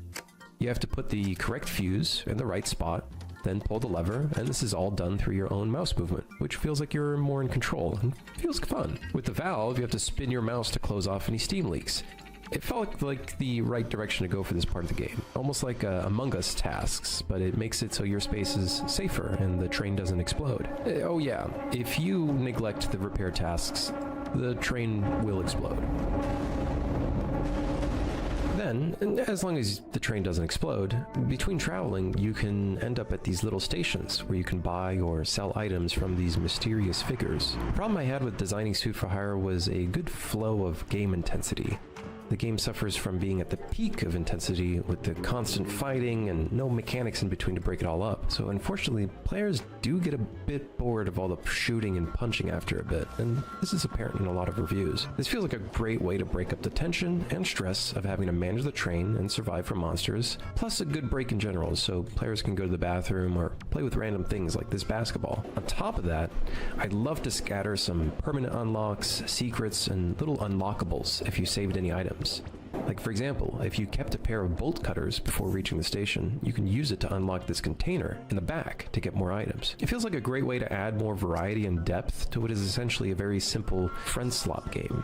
Permanent unlocks could be like finding a key at some point in the game that could unlock the garage, and then that building could have more items, spawns, or special mechanics, and when you replay the game and get back to the station, it'll already be unlocked. It's almost like some form of meta progression, making you feel like you're in a larger world. Okay, so there's some really solid ideas here so far. I'm feeling good about it. But that being said, we've only been able to do tech tests so far. Basically tests just to make sure replication is working and the game isn't crashing or breaking from simple interactions. The game hasn't really gotten to a point where it feels ready for proper game testing.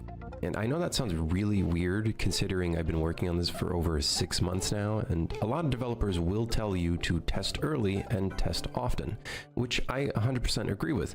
But with the amount of tech challenges and requirements here, I just feel like gameplay testing is going to feel super empty at this stage. Currently, we only have 3 basic enemies, and they still need some work. Luckily, the groundwork we make here with these enemies will help a lot with future enemy designs and code, so it's not like we're wasting time not adding a ton of new enemies in. But why haven't I done gameplay testing yet? Well, a big part of it is that the repair tasks you do around the train aren't varied enough yet, and the horror elements aren't there just yet. I think a lot of sound design, music, and visual element polish will help a lot here, but those missing pieces really do show how empty the game feels currently. And maybe I need to put in some more gameplay mechanics, but then I think back to the simplicity of other friend swap games, and I really wonder if throwing more spaghetti at the wall would really do any good. I think the game's just at a stage where I need to keep working on the foundations of the game. The repair tasks and making it feel more random or impactful and chaotic, and there's a ton of ideas of things that we could do to really make this feel fun and varied and different for each car. The loop of picking up items and having to bring it back to the front of the train,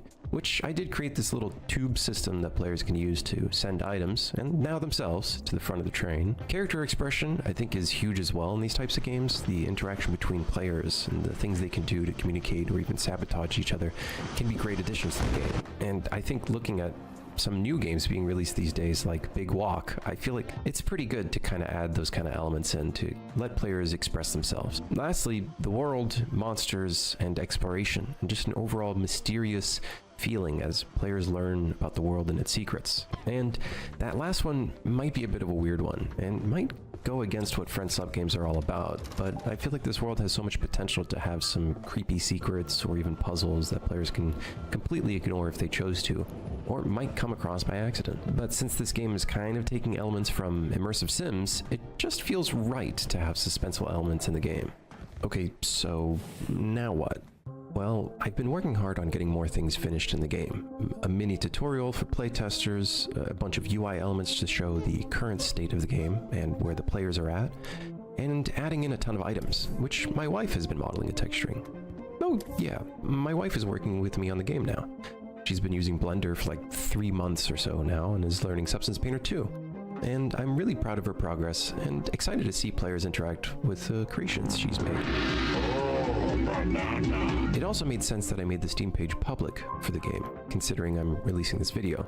There's no gameplay trailer yet, which I would have really liked to have, but it's there so you can wishlist the game now, and the link is in the description. I'm still slowly figuring out the big missing pieces of the game. I know deep down that there's some strong pillars for the game, but it's really about nailing the mood and not overwhelming players with the different things they have to do.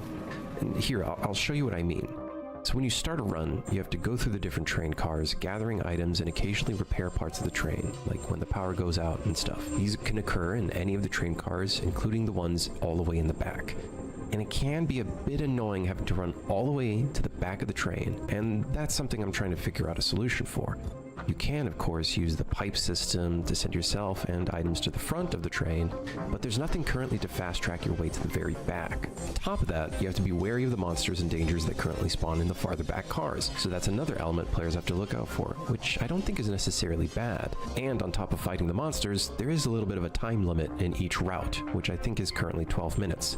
I'll most likely toy around with that number as we do more testing, but for now that's what we have. And also, here's a problem. After a bit, and maybe this is the developer in me tunnel visioning on the game after testing it alone so many times, the cars seem the same. For example, the library car looks really cool at first glance, and this will have some unique elements like having to look for random books to find a code to open up a safe and get more, precious items. But after a few times of running through it, it feels the same, and you kind of lose out on a big aspect a lot of other FromSoft games have with these big dungeons. Getting lost and not knowing what's around the corner. Well, you know how I mentioned that I never touched procedural generation before at the beginning of this video and didn't really know how to approach it? Well, I dived into it. And it felt like a good opportunity to learn how to add some procedural elements to make the areas feel a little bit more fresh and different. So, how did I go about learning this new game dev skill? Well, I started with what any sane person would do, and I stopped using my brain and opened up ChatGPT. Wait, no, I'm kidding. I found some articles and YouTube videos and got into the basics of how people approach these generation systems. To be honest, I'm not great at learning things by reading articles or watching videos. The goal with doing this initial research is to at least give me a small direction of how I should tackle it. Someone mentioned the drunken walk algorithm to me, and that seemed like a good fit for my game. Then, the wave function collapse seemed like an interesting topic as well. Okay, we've got some directions here, and modeling is an easy skill for me, so I'll start with making some tiles that I can connect on the grid and do a little test scene to see how this could work. This train car is what I came up with as a concept. It's a 2x5 grid that I kind of placed the levels manually, these little tiles. So pretty simple at first glance. But getting the generator system to work even in a 2x5 grid is still quite a bit of work. I won't go into great detail into how wave function collapse works. There's tons of videos covering that subject, and a lot more accurate too. There was a ton of other stuff I had to do to get this to work, and one day I'd love to make a video dedicated to just my way of approaching and learning procedural generation. Subscribe and let me know if you want to see more of that. We now have these randomly generated Okay, that's tiles, YouTuber and voice. I made them work in multiplayer too, which is nice. I basically just reused the seed that the server generates at the very beginning of a run. This is where I discovered that the randomness and mystery of the levels was a crucial key point for the game. Walking through these tunnels, not knowing where I was going, felt so fresh for the game. Maybe it was the fact that they're just different levels from the ones I've been playing with, but I felt it was a strong discovery that I'd also take into other train cars. Now, do you mind if I just go into a little mini rant of sorts? I got a little bit of pushback from my community for even trying this out. It made me wonder if the game development content creation space or community hasn't been rewarding developers for just trying things. There's moments where I feel that even experimenting with stuff to figure out if it was right for my game was seen as a waste of time because it was seen as scope creep. Sure, I could just copy the other successful games and not try to be different, but then where's the fun in that? I think sometimes you kind of have to try out things, and if it doesn't work, scrap it, or maybe adjust it. I learned quickly while working on Suit for Hire that I thrive in situations where I'm uncomfortable learning a new skill. It sucks, and it's slow, but it feels so rewarding in the end when things slowly click. For me, with Suit for Hire, level design was that thing. It was so difficult. And I have a ton of other videos talking about that, which are mostly rants, and you don't really need to watch that, to be honest. Scope creep seems to be this huge word that people throw around without actually taking into account what it means for a game project. I'm not trying to make a FriendSwap game in the shortest time possible, and to be honest, you know, that thought is in my head at all times. I'm trying to just make something that I think would be fun and engaging, and sometimes that takes time, especially for little procrastinating me who gets distracted every 5 minutes. They're made in a way that they can be made in like 4 to 6 months. Anyways, rant over. I'm just curious what you think. Maybe I'm overthinking it, but I've gotten to a point where I just develop things in ignorance because there's too many people in the space trying to objectively give advice, and if you divert, you're wrong. So, back to the procedural generation, I also took a little dive into Unreal's PCG, and I still don't fully understand it. But now these train cars with cars can be a bit more random. This did reveal a flaw in my item spawning system though. Currently they spawn in these set-in-place volumes, which I think is perfectly fine for small constrained spaces like the lockers, but in these open areas I should probably start figuring out how to procedurally place these item spawns. Okay, so now what? Well, the game still has a long ways to go, but the Steam page is up so you can wishlist the game and let me know if you're interested at all. I didn't expect this video to be as long as it was, and it did go in a lot of random directions, but let me know what you think overall, and even with its design challenges and me scratching my head, this project has been a lot of fun, and I've learned a lot. I hope it's a great stepping stone for me to work on more complex multiplayer games in the future, and I am itching to work on some fun combat systems again. I know that's kind of a big focus for me with God Mode Interactive and my future games with Ronin and the zombie game. And the video's a draft. The game's not up yet. I'll upload more videos about this project and the Suit for Hire DLC in the future, hopefully in less than a year. If you enjoyed this one though, like and subscribe. Thanks for watching. See you later. All right, that's video. I didn't get to make my coffee because I was literally waiting for my machine to warm up. You already uploaded it on Vimeo. All right, mods, get that guy. It took over 5 years. Jeez. Play it again? Not that good. Great YouTube voice. Thank you, YouTube voice. I literally don't know how to do my a voice in these videos. Someone was mentioning, yeah, like, okay, I had to add compression a little bit, so like the loud peak points wouldn't be as loud. But yeah, shooter game in the snow reminds me so much of The Division. I'm really happy with how well that project did. Was that the day before? No, that's the day after. I have a whole other video talking about that project. People thought it was an actual, like, people wanted that to be an actual, like, game. Even though the whole point of it was to just make it a fake, like a whole fake trailer. The whole point was it being a fake trailer. So, yeah. The mic seems off. Yeah, I could probably reduce a little bit of the compression so it doesn't sound as bad, but I also had to try to normalize the gain, and it's a bit, yeah, it's a bit of a challenge. And then I also try to EQ it so there's not as much like highs. Maybe I EQ'd it too much. Maybe that's what's happening. And then I also try to EQ the like lows a bit. Yeah.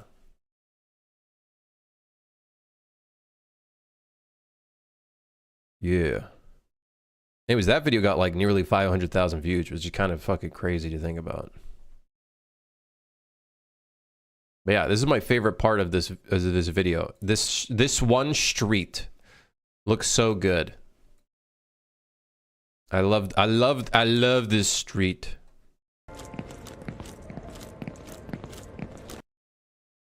Maybe I'll make a zombie game one day.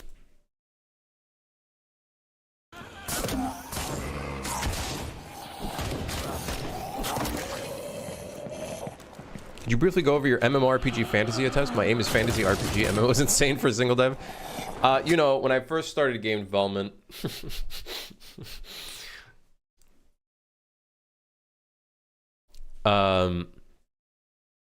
yeah. That's about as far as I'll go. When I first started game development, my very first project that we wanted to do was a shooter, a FPS MMORPG. That didn't go well. There was a couple iterations of that. Then we switched to like a Sword Art Online inspired RPG, and that went in like 5 gajillion different directions.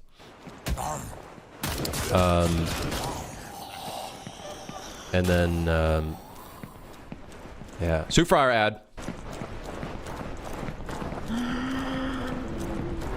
I do find it so interesting that the zombie genre is this like, you know how you're dealing with undead? The genre itself is fucking undead. It never dies because people constantly want like a zombie game, but they want it to be in a specific form, I feel like. That's what's so funny about the genre.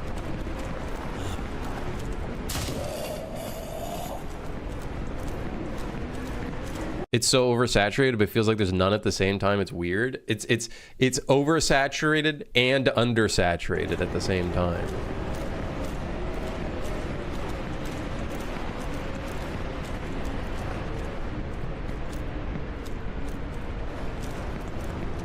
I don't remember. Did I move the camera away from this because his climbing animation was fucking broken? I think it was. I think that's why I looked away. I don't remember.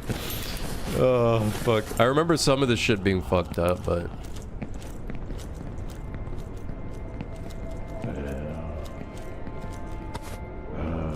Anyways, this is a fun video to make. This was a fun video to make.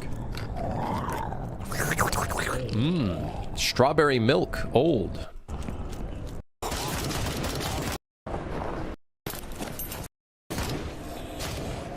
This seems fun. It's the beauty of editing. Half this shit doesn't fucking work on the client side.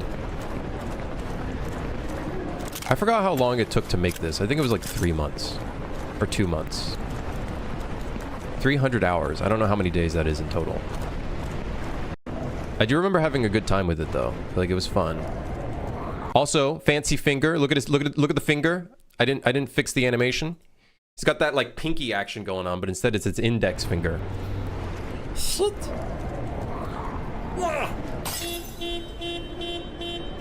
Also, very funny thing, I made it so wherever I threw that glass bottle, it would play the car sound from the glass bottle, no matter where I threw it.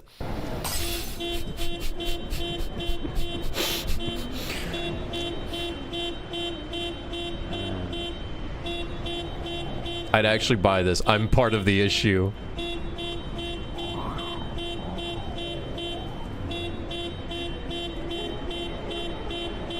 I think if I were to work on a zombie game, it would be kind of Extraction, Stalker-esque, where you start out with like a home base and then you go out on like excursions was I think a word that we were going to use. I was going to make, so the idea was I was going to make a smaller version of the game to fund and develop the larger version of the game. It was going to be like the roguelike mode in The Last of Us to create all the systems, and then we would scale up. And then the scaled up version would be kind of like Stalker-esque, and you would just start out with like small zones, and you would unlock areas by like finding keys and shit, and that would permanently unlock the other areas that you can then fast travel to. That was kind of like the idea, I think. Yeah, there's a roguelike mode in The Last of Us. It's called No Return. What's it called? I think it's No Return. Yeah, that's it.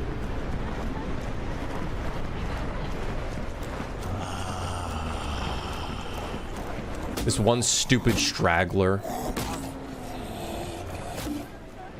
Bro, why did Jay hit his fucking dead body? Okay, so funny story, by the way, about the other player character. So look at Jay's player character right now. I had a whole ass, because we didn't have a second player, I had a whole ass system to change the character model. You would click a button, it would show a really quick debug menu, and you can change the character model. So in this shot, he walks away, right? He walks away, very Division style. and then we would hear noises, but it's literally just him running back in the building with a different character model. And the PvP was so ass. This shit does not fucking work.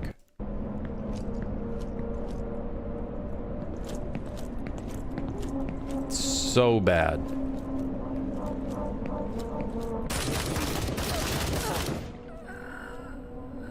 And then half of this didn't work properly. Getting downed and everything.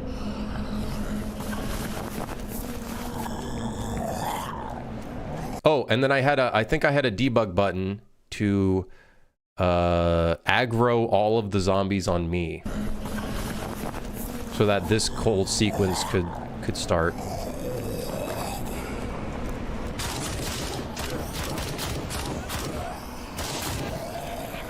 Is there any reason not to go with the latest UE version? I don't know. I just feel like UE 5.6 is pretty stable.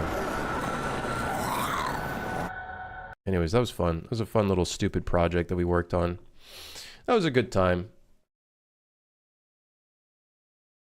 That was a good time.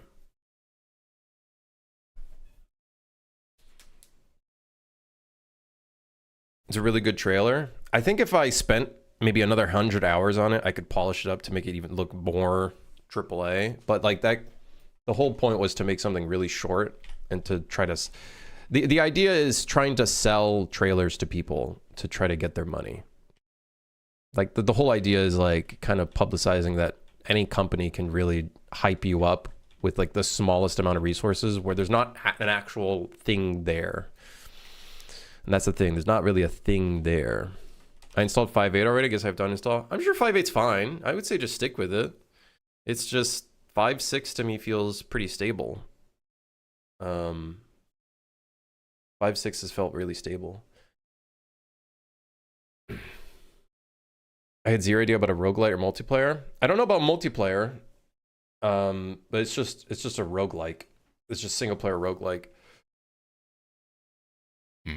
How did the video end? I had to go do something. It ended with an explosion and a bunch of rats dying.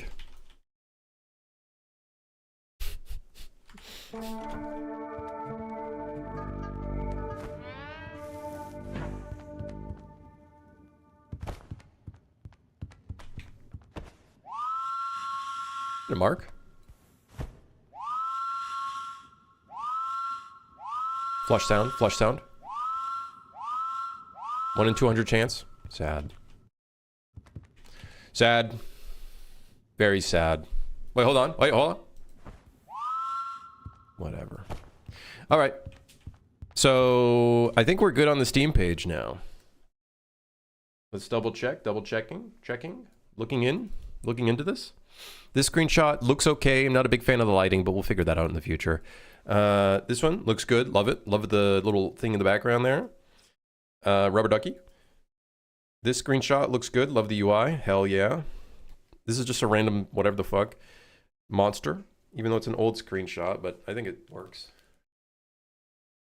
And then this shot and this one. Although I will say, I think one thing that we could put in here is doing a maintenance task would be a good screenshot. But I think it's fine for now. Would have been fine for now. Most people quit before hitting it big. Next poll would have been it. It's like the diamonds meme.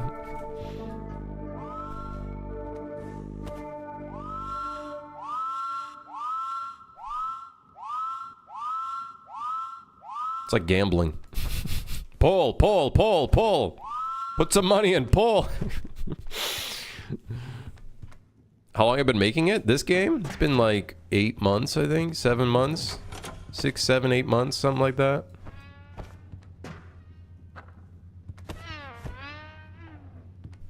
Gotta add a slot machine and a random car. That would be kind of funny.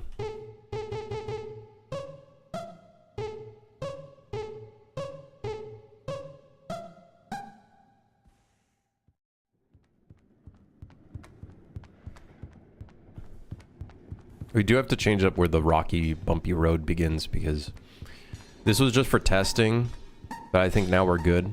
We just have to start damaging the train a bit more. So that would be the next thing we have to do. Crank it. Crank it back. Whoa.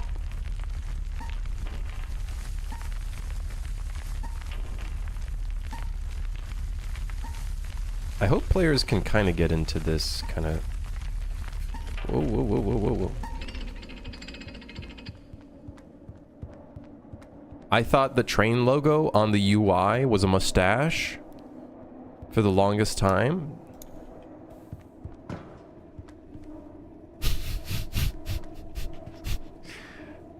Mustache, huh? What do you mean by mustache?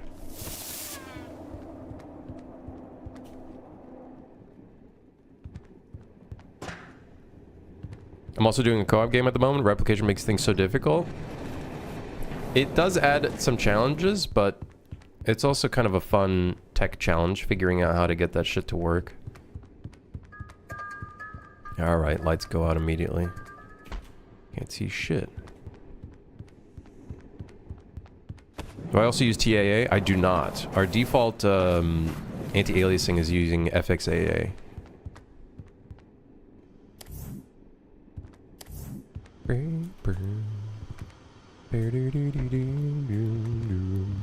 And the widgets anti-aliasing, I think they don't look perfect. Don't get me wrong. They don't look perfect, but because they're stationary, I think it's okay. What's the difference between temporal AA and FXAA? Just a very different way of doing anti-aliasing.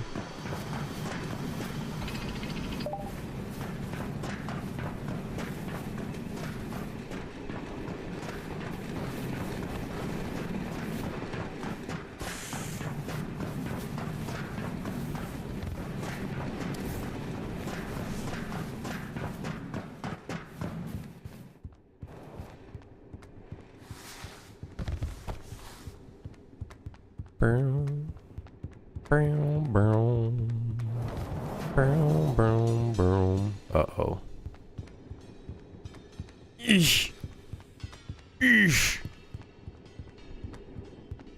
This shit heavy. Oh no. Oh. Oh.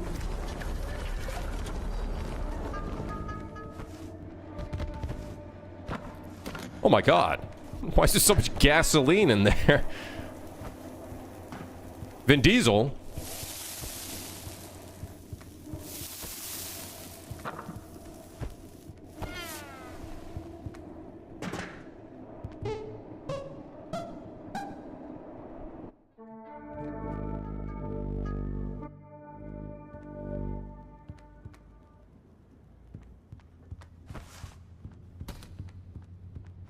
One monster could be a cleaner robot that goes haywire when the train's breaking, kind of like the Alien game. That could be kind of funny. A little cleaner robot. There was an idea at one point where it's like there could be a vacuum robot, and if it sucks players in, there needs to be another player that gets behind the robot to like turn it off, and then it spits out all the other players.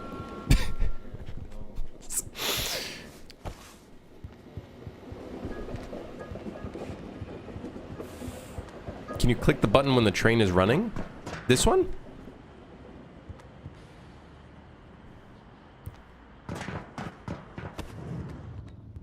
Yeah, this is basically a start-stop button. So, kind of like Lethal Company, you can preemptively end a run ahead of time whenever you want to. As long as, I think at the very beginning there's like a 1 minute, like you gotta wait 1 minute before you can press it again. But yeah, so basically like, we'll press it.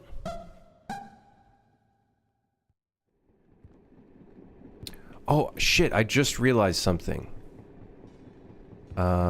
Because we changed the way that the hovering system works, the little hover UI doesn't appear on here anymore. Uh-oh. To show that it's not...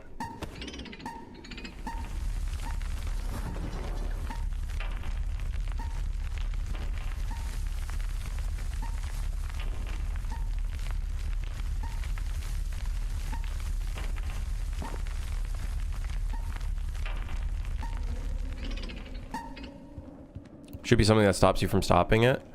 Well, I just give I just give that control to the players, right? When they want to move forward and stuff. If they move forward too quick without getting items, then that's on them, I guess. That's why I kind of put the little timer thing as well, so that like they kind of think about that decision, and also to kind of make it more tense if there's like a monster.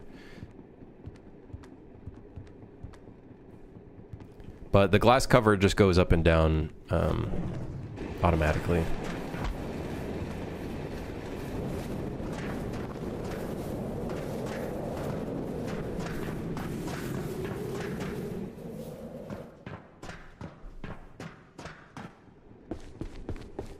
Kind of dark in here, though.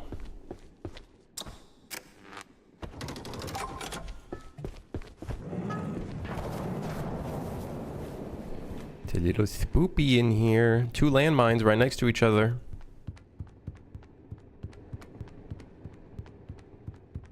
You have to open the cover and then hit the button. I don't know if I would make it so you have to also open the cover, but I don't know. We'll see.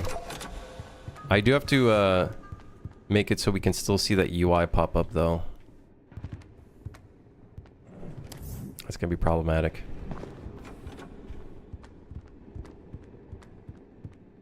Don't look this way if you know what's good for you.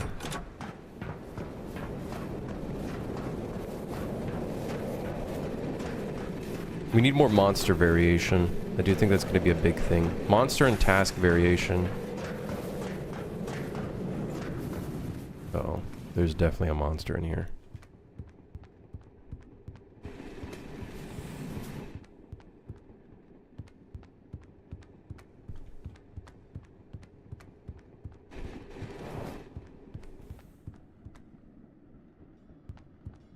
Or not.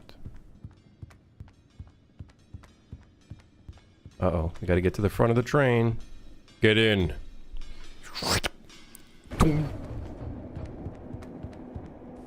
Wait. Why was it beeping? There's no rocky... Wait a second. Wait, that's actually insane. So wait, the length of the train... The length of the train is, or the length of the rocky road is the length of the train. So what ends up happening is, if you are at the very back and you hear this going off, that means it's too late. You've already gone through the bumpy road. Uh-oh. That might be problematic. Hey, robot.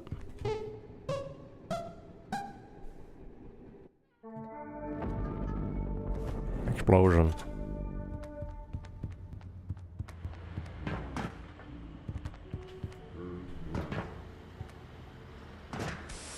Could do a PSA system. The whole idea is the PSA is the little bell going off, but it's possible we might have to make it so the bell starts a lot sooner, and then the rocky road is a lot later. That way it gives enough time for players to react to it.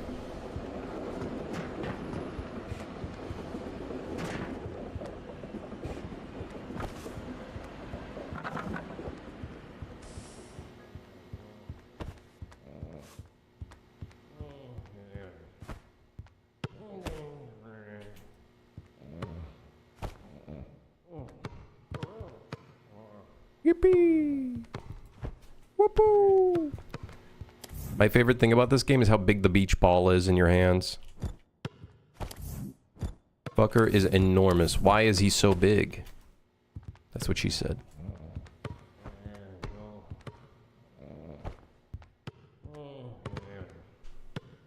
Add a velociraptor? Excuse me? That is kind of terrifying, though. Is that the one that's like really quick and small? Woot.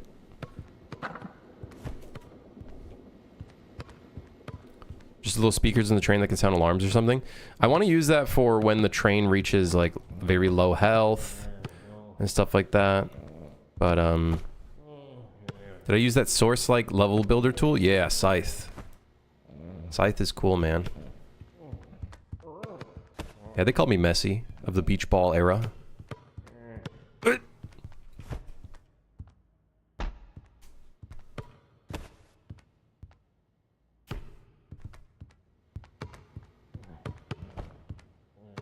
Okay.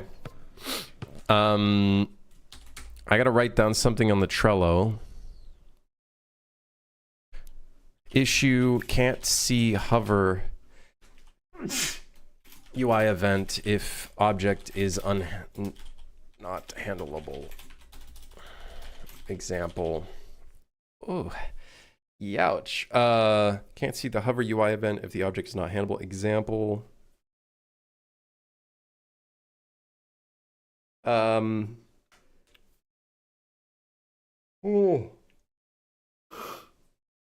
Example, start, stop button. There you go. Have I added doors that you need to scan a badge to get through? No, I have not done that yet. I've not. Do I use default UE replication for the physics? I use smooth sync, but the rest is basically default. So smooth sync helps a little bit for sure. Let me take a quick little break. I'm gonna go to the washroom. Is there a basketball basket you can throw the ball in? There is a basketball and a basketball hoop in the back over here. You could play basketball. The station really is just like a fun little, okay, that was hectic, stressful, a lot of shit going on, chaos. This is kind of like a chill little area to like chill out a little bit. There'll probably be a bunch of other stuff as you unlock the other buildings, like example, like the garage. Probably some other little mini games or other things to get more money or items, stuff like that. And there was an idea that I had where if you're greedy, you could, there might be like every station could have its own kind of randomly generated dungeon. Is an idea. Like this one would be like the sewers. So you would like go into the sewers and it would become a danger zone basically. So if you died, you would stay dead. Possibly something for the future. We'll see. I don't know. But it's an idea that's floating around. So the safe zone becomes like another area that the players can use as the danger zone. But I would make it so you'd have to unlock that. I think that'd be kind of cool, is having to unlock all that stuff. I think it would be a quick unlock though.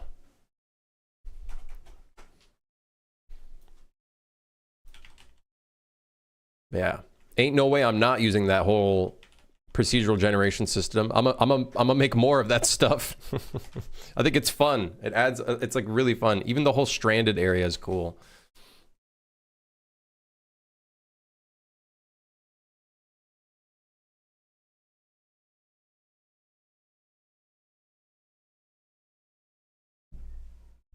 Okay, I'll be right back. I'm gonna go to the restroom real quick. BRB.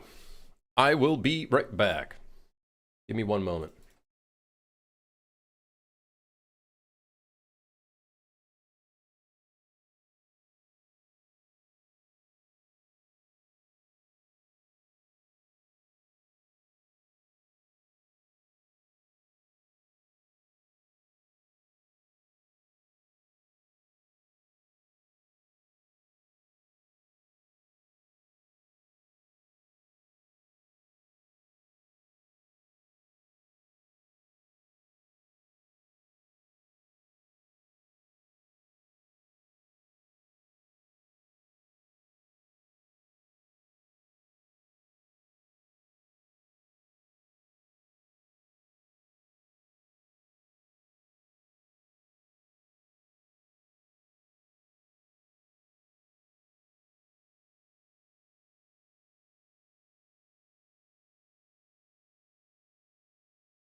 Hey. Hey. Hey. Hey, Mark. Can you take a quick look at my Steam page and give some feedback what you think about it? Currently working on my demo. It'd be nice to know if the game looks interesting to play. Yeah, sure, Mark. Post it up. Is coffee too upon us? I haven't worked on it. I had to go to the bathroom and stuff. And I also was looking at my partner's model. She's making a gas mask.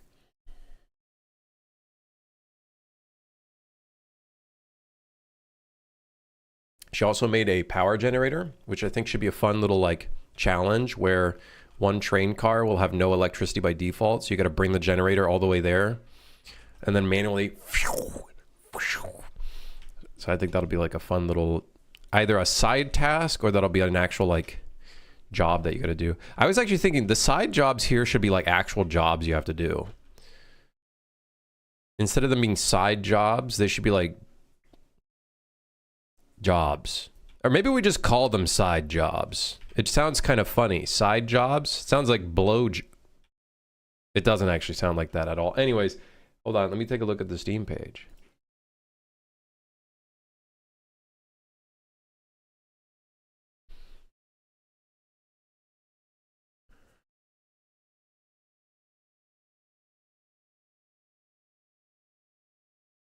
Solve my riddle? What the fuck? Holy shit.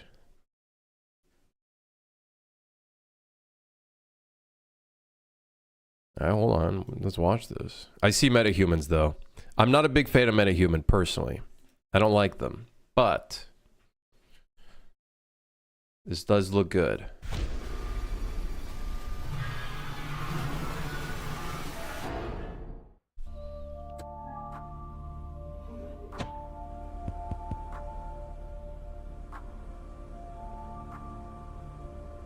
Have to cut some corners. I get you.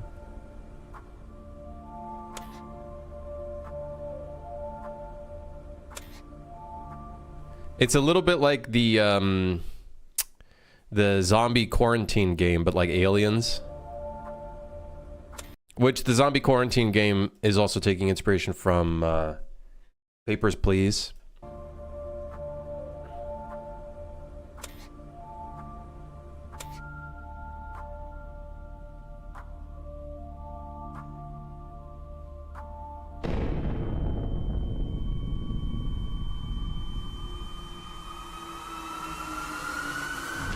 That's a creepy little... Okay, alright, okay, alright. Very interesting, very interesting. I think the only thing I would say, but it's such a nitpicky thing, is just like there's a little bit of interpolation in the animation that looks a bit weird. Oh, you know what it is? It's because he's immediately going into the pose after the camera shake. It could also be the zooming. The zooming is a bit nauseating, but I understand why you do it because you kind of want the focus to be on the ID card and stuff. The field of view feels very tight in some of these shots.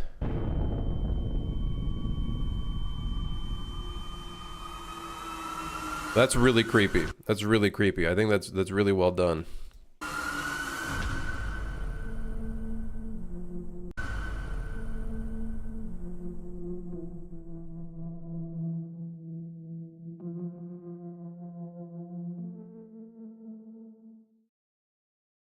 Nah, man, this is good. This is awesome.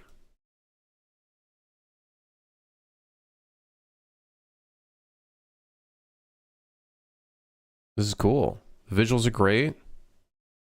You got some little stuff here. This is crazy looking.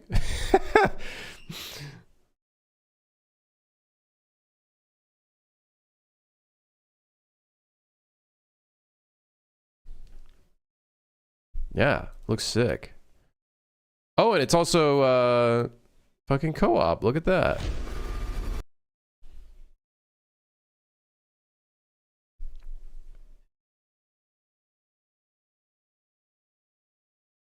You and a friend work in an underground bunker checkpoint, inspecting visitors, questioning suspicious strangers, using scanners, and deciding who gets inside. Cool.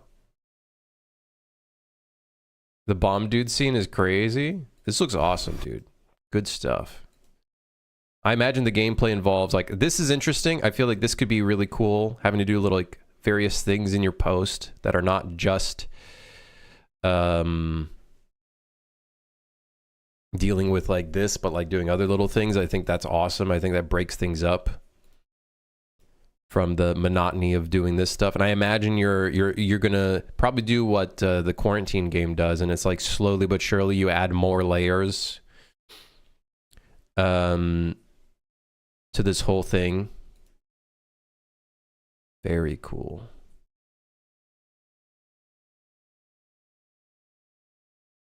And I love the fact that it's co-op as well. I think that's great.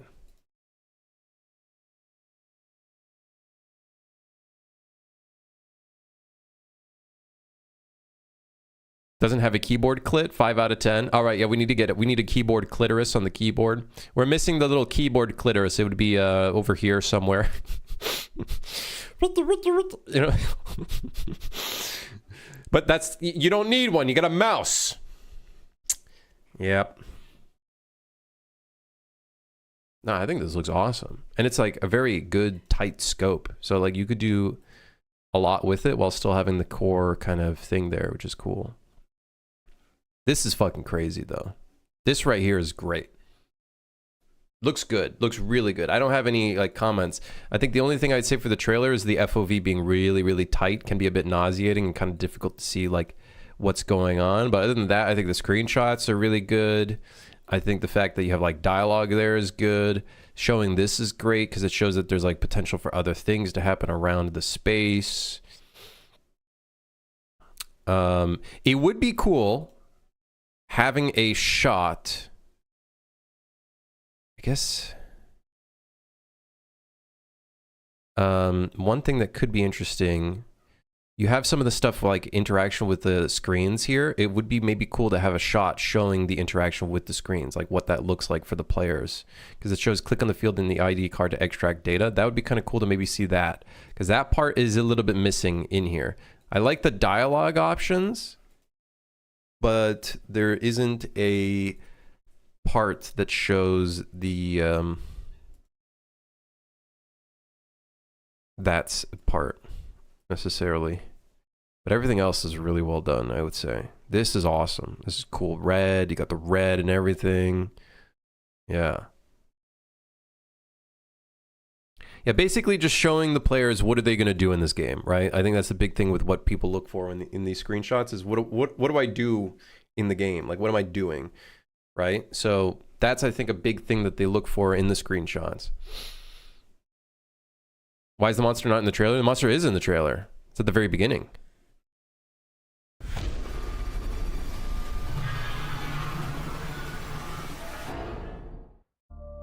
Yeah, very, very beginning. It starts off with a strong intensity and then goes into the other elements.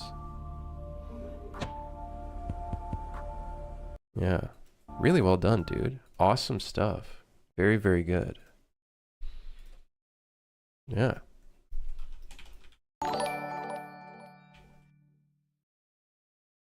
Shrill. I made a game streaming game yesterday that chat can play and it tested it. It was fun. I called it Pixel Quest. Nice. Do you have a video of that, Shrill? Of what it looks like?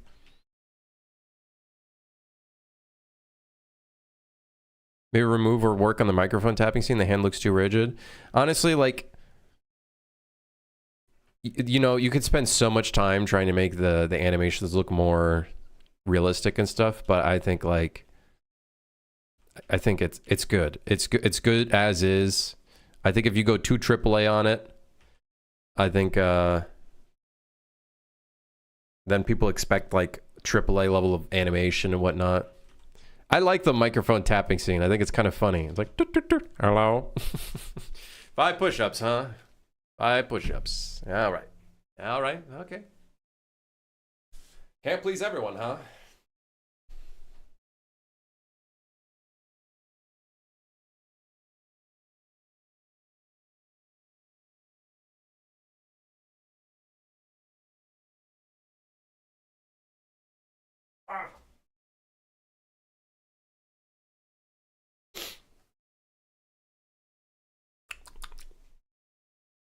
Gonna get our streamer buff. Yeah. Yeah. I clipped it if you want to see the clip. Sure. Trying to see how it works.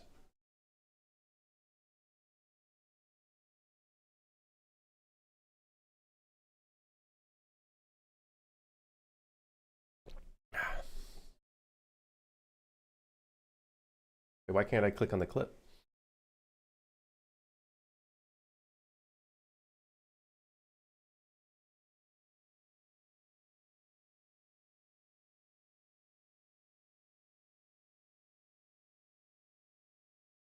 Hold on, hold on. I'm trying to...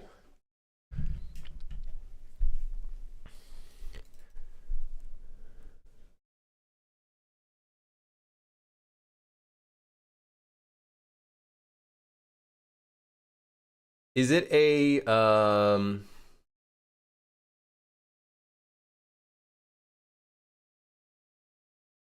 how does the okay, so you have items, kind of that structure.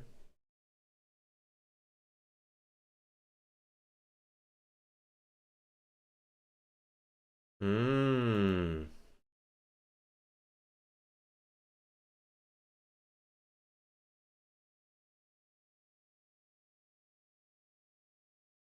Is it kind of like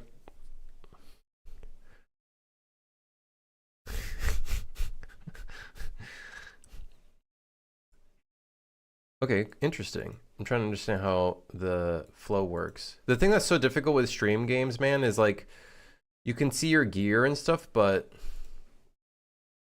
doing that at scale is difficult when you have a ton of people participating at once.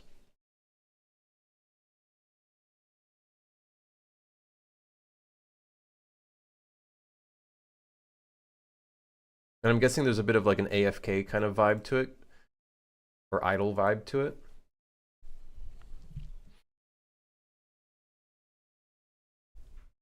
Trying to market the game right now, and that shit's difficult. I think you just need to get the right person to share it, and then it'll snowball from there. And I think that's just a basis of just keep getting it out there. Make a bunch of TikToks, make a bunch of YouTube shorts. What I would recommend is maybe like a 30-second clip of you playing the game, I guess. Just a little bit of gameplay I think would be good too. Slapping that in there. How does the game work, Shrill? The Twitch game. So is it like idle kind of structure? It's basically a chat system with a top-down grid map system. You're like hunting, you go to the hunting location. Your character hunts in an auto system. Gotcha. Kind of reminds me of, does anybody know? He used to stream. He used to stream and he made like a kind of a fantasy version. Does anybody know the streamer's name? I don't remember what his name was. I want to say his Twitch name was the name of his little idle game that he was working on as well. That was like chat based. It was basically RuneScape, but as like a Twitch chat game. I'm sure someone remembers that stream. I don't know where he's at these days. No, not Melver. No. It was like a Twitch streamer, game dev streamer that was making it. I'm getting myself some Arizona tea. Ha ha.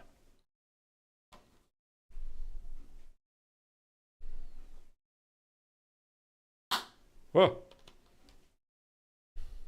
Bluetooth. What's the protein in that? That's a very good question. 0 grams. Oh. 0 grams.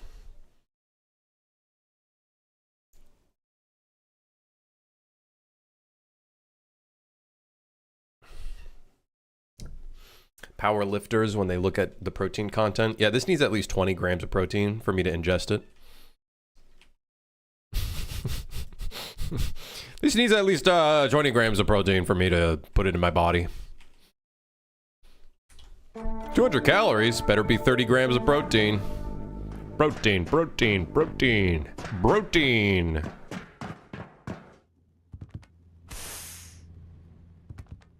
Okay.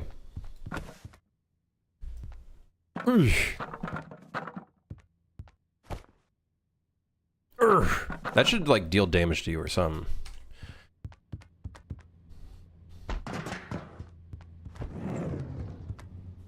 So I need to fix some things and add other stuff. You can't read the commands in the chat panel, so I had to make a Streamlab bot command to show the commands in chat.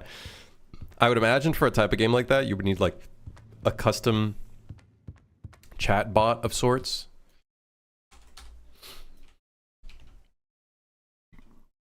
Okay. What's the game plan? Can't see the hover UI event if the object is not handleable. Okay, so that is a problem. That is indeed a problem.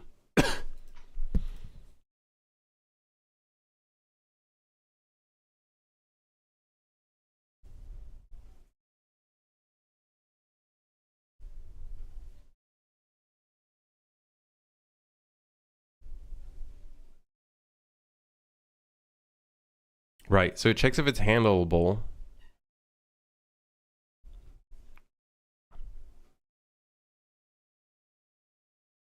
Oh my god, I'm gonna freak out just looking at this shit right now. Does the visibility also state the hand type? No.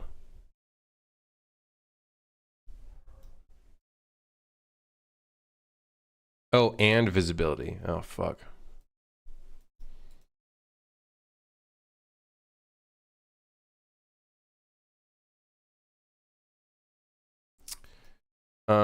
What if we just check that it's not empty?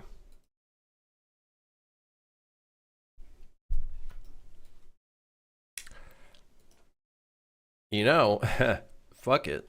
We ball.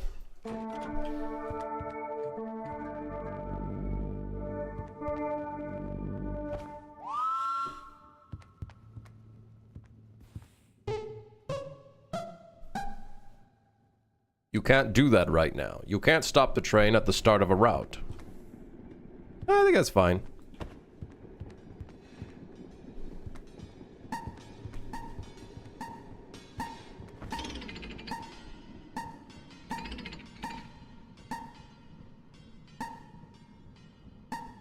I think the dashboard needs some green bling. Definitely will in the future. We'll definitely add those details as we go along.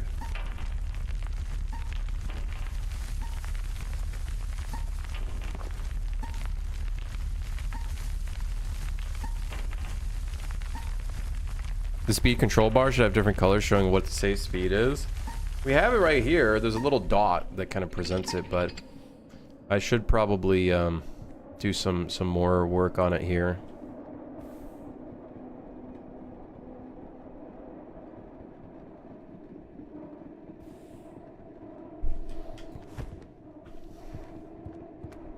The big problem is the fact that the dinging noise happens too early. It's kind of problematic. Very problematic.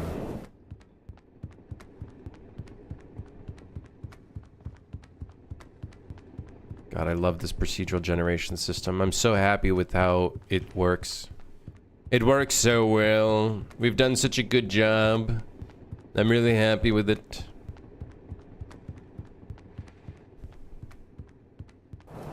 Need some more tasks that are on the outside of the train, like repairing an antenna or something. Oh, 100%. I think that's one of the big. I think more tasks that are varied and also do more to other things around it, and more monsters. And I think if we can do those two things, I think the game is playtest ready. I really think those are the two missing things. And then of course, like more environment art and other shit here. But I think we're on to something good here. The other problem is also, and I know we talked about that in the video that I showed earlier. We need I think by default there needs to be a way to fast track to the very back of the train somehow.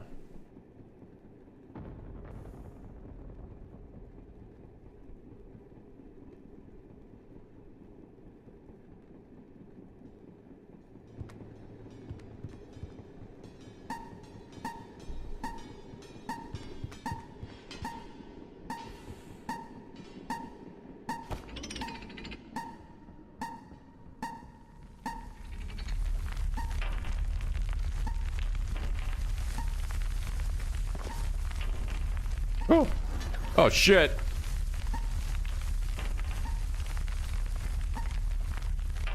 Wasn't paying attention to the accelerator. Always was jealous of people doing games this time. I'm cursed with doing mainly realism for some reason. Low poly slash cartoony doesn't click to me at all. Well, hey. If it doesn't click, then fuck it. This, I would say, is like... I like this kind of art style because it's not like... There's not a crazy amount of maintenance associated with it. And I can kind of be a little bit wacky with it, which is nice. But, you know, I'll argue that, like, there's still some stuff that I want to kind of improve and fix up and whatnot. I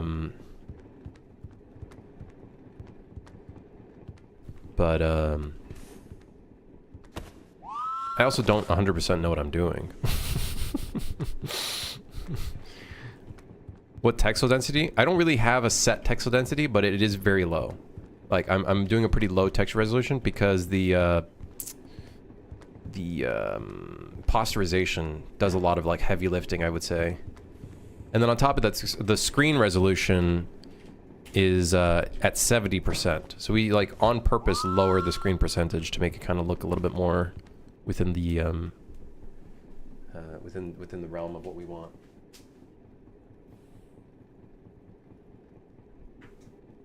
Hold on, I'm gonna shove a chocolate, whatever the fuck this is, in my mouth.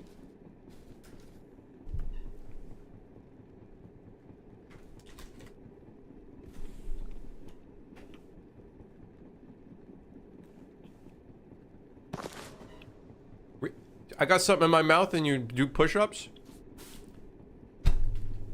These motherfuckers. They're insane. I'm telling you, they're crazy. They make me do push-ups while I eat food.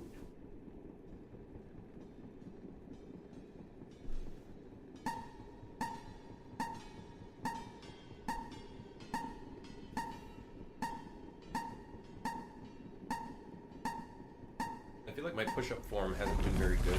I haven't been doing push-ups very often. Look at what's going on in the train. Someone help. Bunch of shit's breaking all over the place. God, oh my...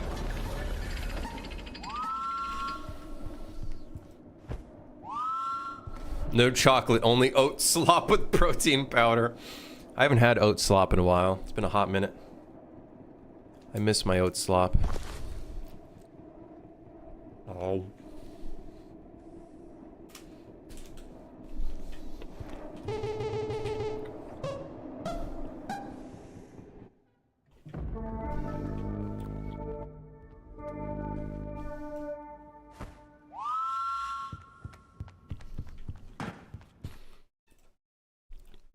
I can technically remove this.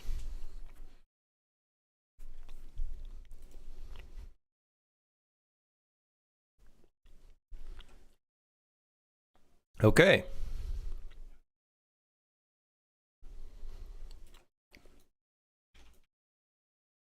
Awesome. Something I'm really happy about are these little element thingies. This kind of stuff is awesome. And I feel like it'd be cool to do more stuff like that.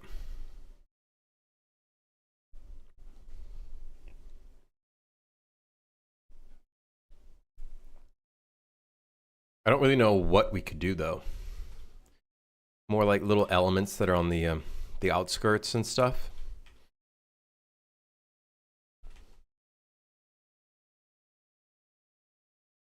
I feel like that'd be really cool for the environment. Also, something else to consider, we need to extend this hill because we're gonna have to extend everything. This entire train's gonna be like 2 times larger. We're gonna have to redesign a bunch of shit in here.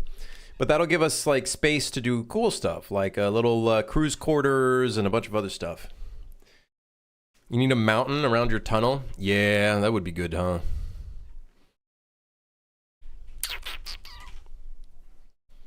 I moved to 5.8 and it sucks like crazy. Don't recommend it at all. I think 5.6 is just a good... I don't know about 5.7. Haven't tried 5.7. But 5.6 feels good. 5.6 I have not had that many issues with at all. I'm so excited for UE 6.7. That's when they remove blueprints. Crossings with the barriers and flashing lights. That could be cool. That could be cool. But then we'd have to make some sort of like... I guess it's not necessary. I was thinking like some sort of road that cuts through or something. That would be pretty immersive though. Seeing that sort of stuff would be very cool. That would be cool.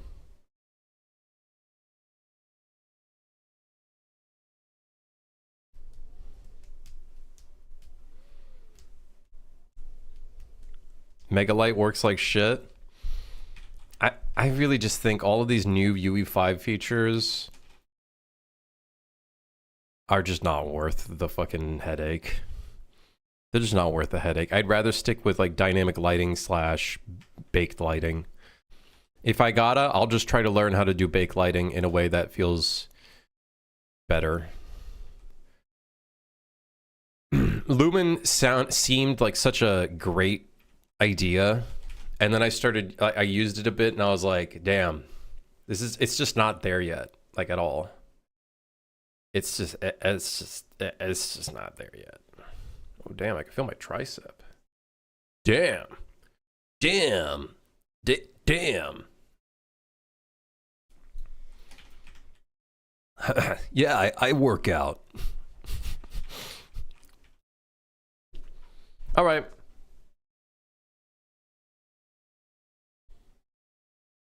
I think the Steam page is ready to publish.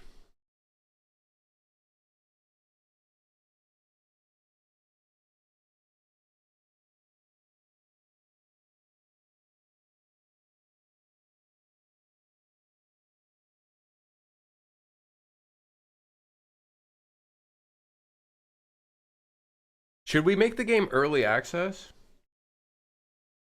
I guess it's something to consider right now is, will I make the game early access? I don't think we need to. You sure it's a tricep? No, it is my tricep because I can tell the muscle goes from like, either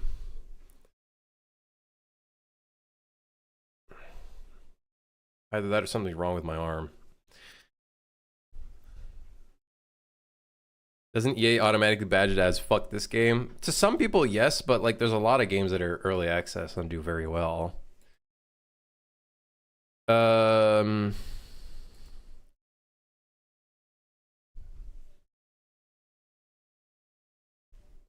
don't know if the game needs to be early access. I would show the Steam core page, chat, but I don't think I can.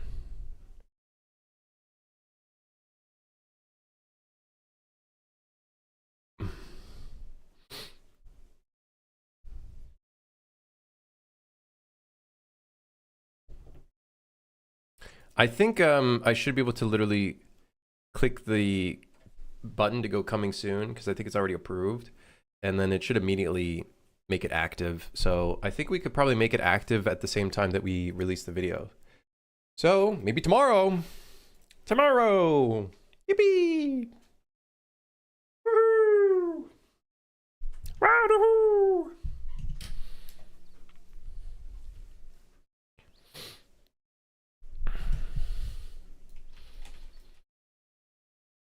All right.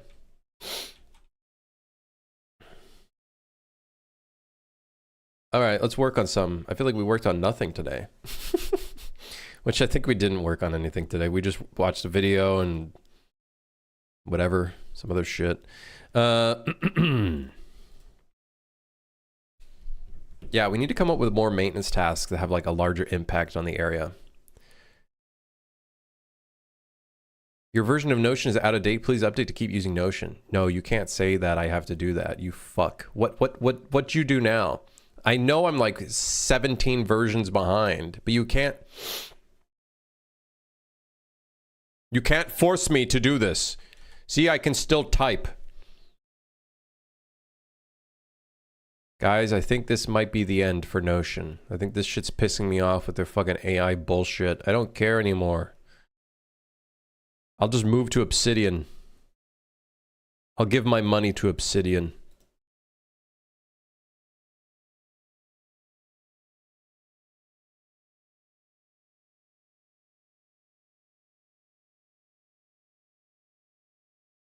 Trailer and Steam page requirements. What's required for our first initial trailer? Proper screenshots. No block cut art for station. Screenshots with other players. We need to do that. Screenshot with want to do monsters properly filled with art. Basic character customization, changing the color. We do need that.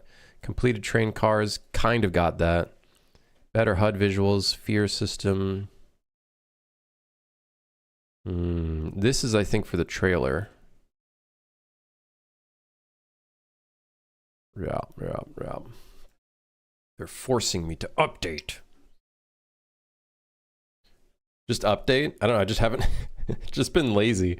Every time it tells me I have to update, I just like, well, I'll do it tomorrow.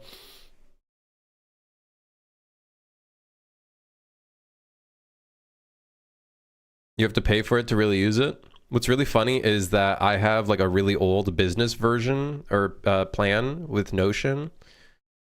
And it gives me access to a bunch of shit. And once in a while, I'll like fuck around with it to see if this shit's worthwhile. Just for like fixing grammar for the most part. Maybe coming up with like a list of random names or whatever, but that's about it. That's about as far as it goes. I hate the rest of it. It made our RAM prices like thousands of dollars. Great.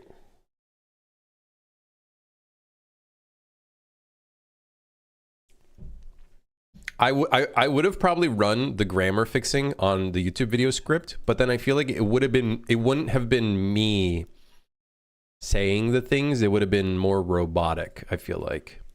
So I feel like it made more sense for me to have the grammatical issues that I had in the video, in the script, rather than trying to grammar fix it, which I feel like would have made it a lot more robotic. Get up, arcade.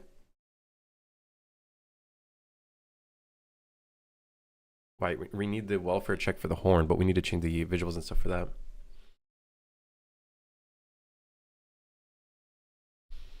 Ba-da-dum, ba-da-dum, bum, bum, bum, ba-dee-doo-doo-dee-doo.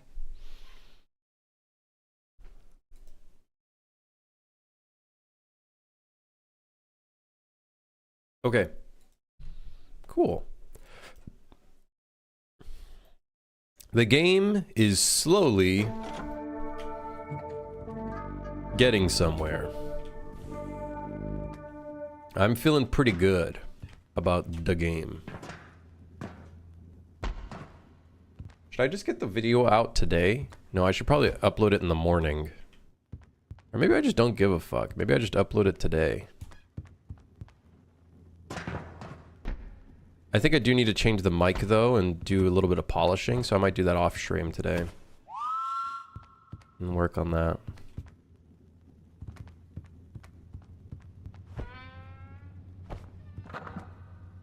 Yippee! Yippee! What are your guys' guesses? How many wish lists are we going to get in the first week of the video being released? I'm going to say 200.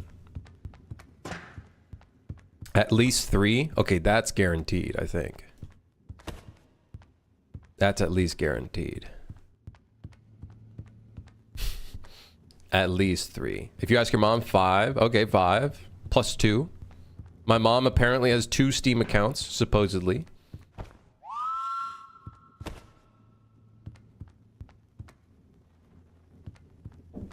Didn't know she was that type of gamer.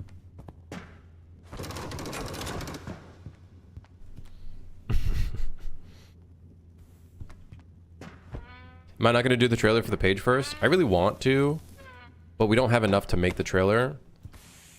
So I feel like the YouTube video is enough to kind of get things started, get the ball rolling, and then ideally I would have really liked to have a trailer up before getting the Steam page up. And we still probably could put like some gameplay clips in like we could do like a 30-second playthrough type of thing of like some of the best gameplay clips that we could do.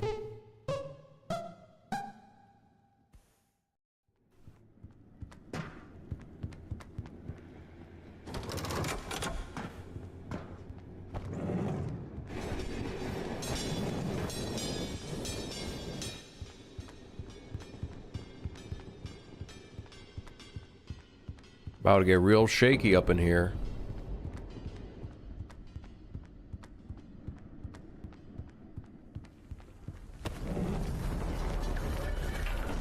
I was about to say.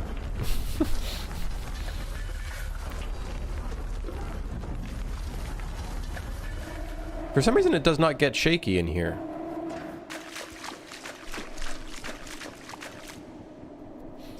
Need a bunch of folks screaming into their microphones.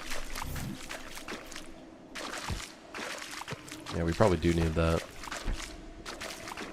Yippee.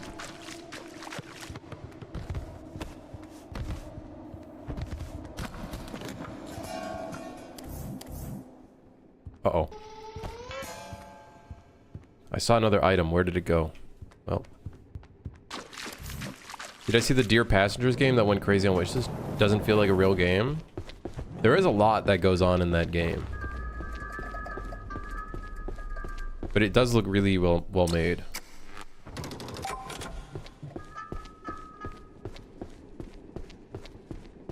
Yeah,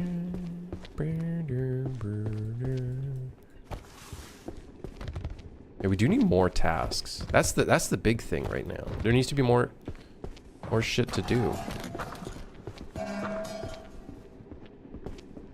I think the werewolf heard that. Chalice.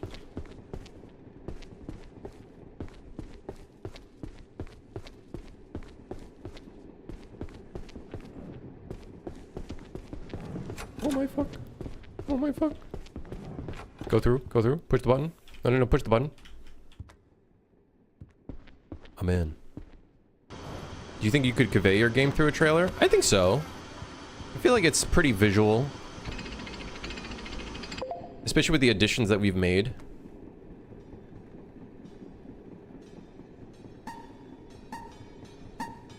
Your objects need to have a use instead of just chucking them all in the furnace. So there's different types of items. Some of them are useful. And then some of them are just junk items, basically, to be used for either selling or putting in the furnace.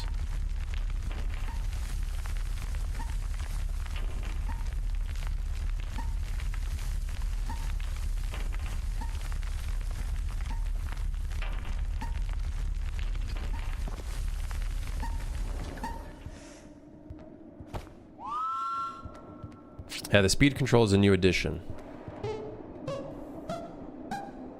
Speed control is a new addition.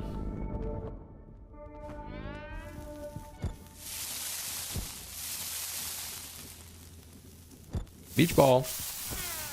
Ballin'.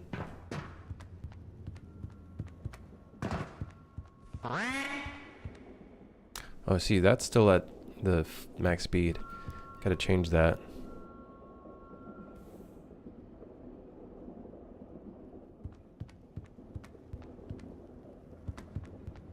Yeah, the items will definitely have more uses as time goes on. Some of the items still just don't have functionality yet. Like the sledgehammer doesn't have functionality yet. The banana doesn't have functionality yet. What are those true line traces when I zoom in? They are like our old leaning system, which I think I'm gonna have to improve. So when you're in front of an object, it will do checks to see if you can lean. We have to just change that system, I think, a little bit because it's not as good as the old version. There we are.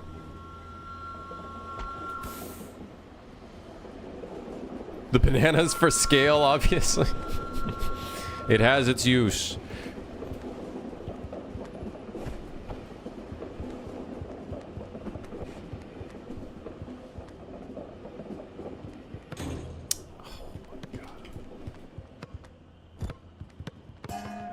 Oh my god. It was almost...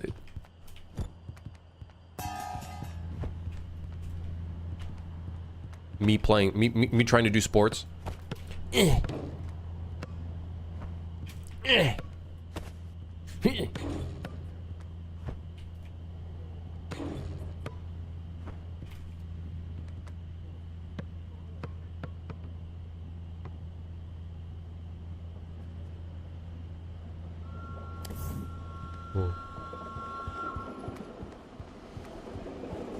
Why did I set the texture density? Dude, every texture in the game right now is like lower than 256 by 256.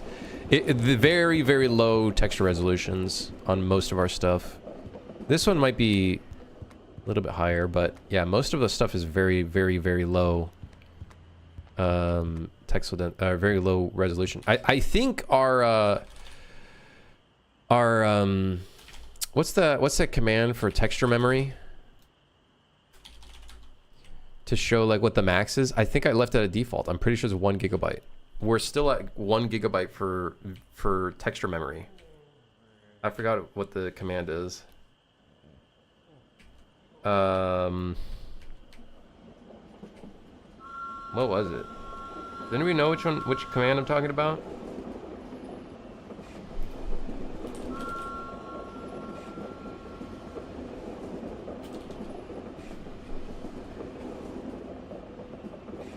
I forgot what the console command is.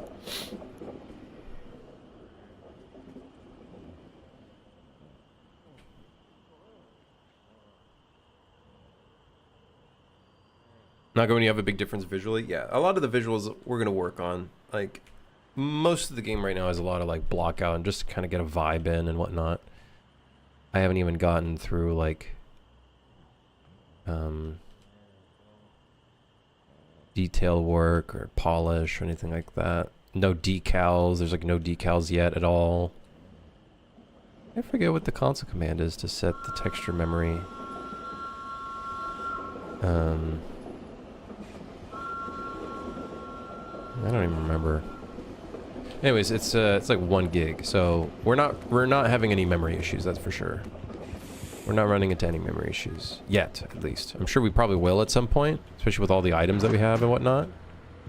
But yeah. Stat memory. Yep, 1 gig. 1 gig of VRAM. I think that's VRAM, or just RAM in general. So, I don't know what it is currently at. I kind of wish it told me what it was at. Oh, yeah, it is streaming up full size. Yeah, 1000.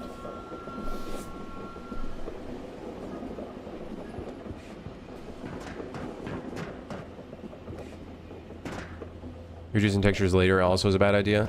I think for the type of game we're trying to make, I think the mismatching textures, as long as it's not like super egregious, is honestly kind of okay for the type of game that we're making.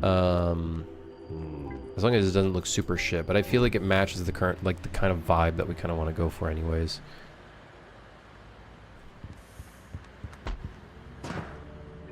Yeah, I'm definitely not going to virtual memory. Fuck that.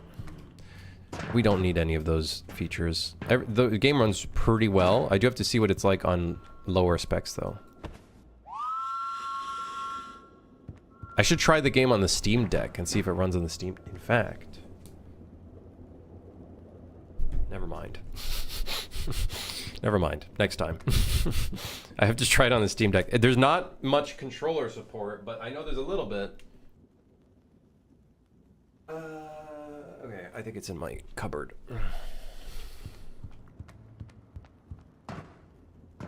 I'm not too worried about texture density. I just eyeball everything. If it looks really off, then I know to either lower or raise the resolution. There's some stuff in here that I think could be adjusted, but I think it's more so just detail-wise. Like this should have leaks coming off of it. You know what I mean? Kind of like the dirty metal that we have in other places, like this one over here. Like having leaks on this would be super sick. This, I think, also has leaks too, so like that adds so much. When's the Amiga port? Okay, whatever. Man, listen, Consoles that released in the last 10 years, please.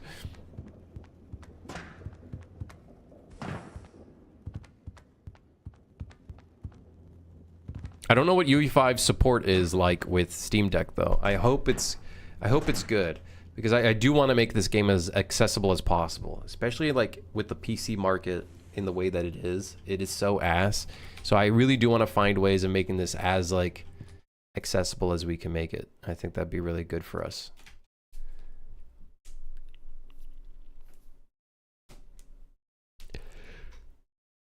All right, anyways, I'm gonna go.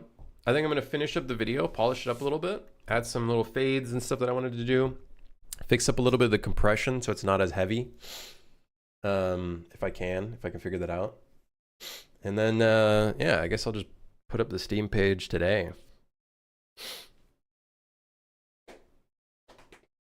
Lop, lop, lop, lop, lop, lop.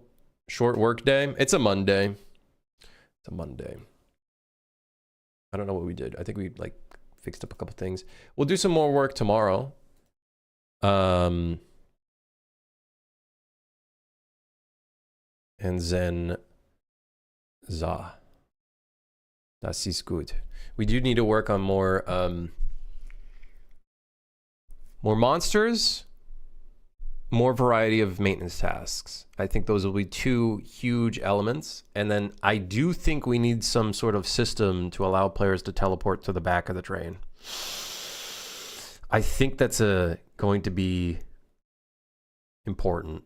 Could be an upgrade. Maybe you get a teleporter that goes to the very back. Who knows? Don't know, but I think we need something like it. Yeah. All right. Yeah. All right. See you guys tomorrow. It might be a little bit of a later stream because I'm going to the gym tomorrow. Go work out. Yeah, I work out. Yeah, I work out. Yeah. Yeah. So I'll get that ready and hopefully we'll just release that video today or tomorrow. Fuck it. Yeah. Yeah. Have a good one. Peace out, everybody. Have a great day. Take care. Thanks for dropping by. And thanks for the feedback as well in the video. I appreciate that. So yeah, goodbye.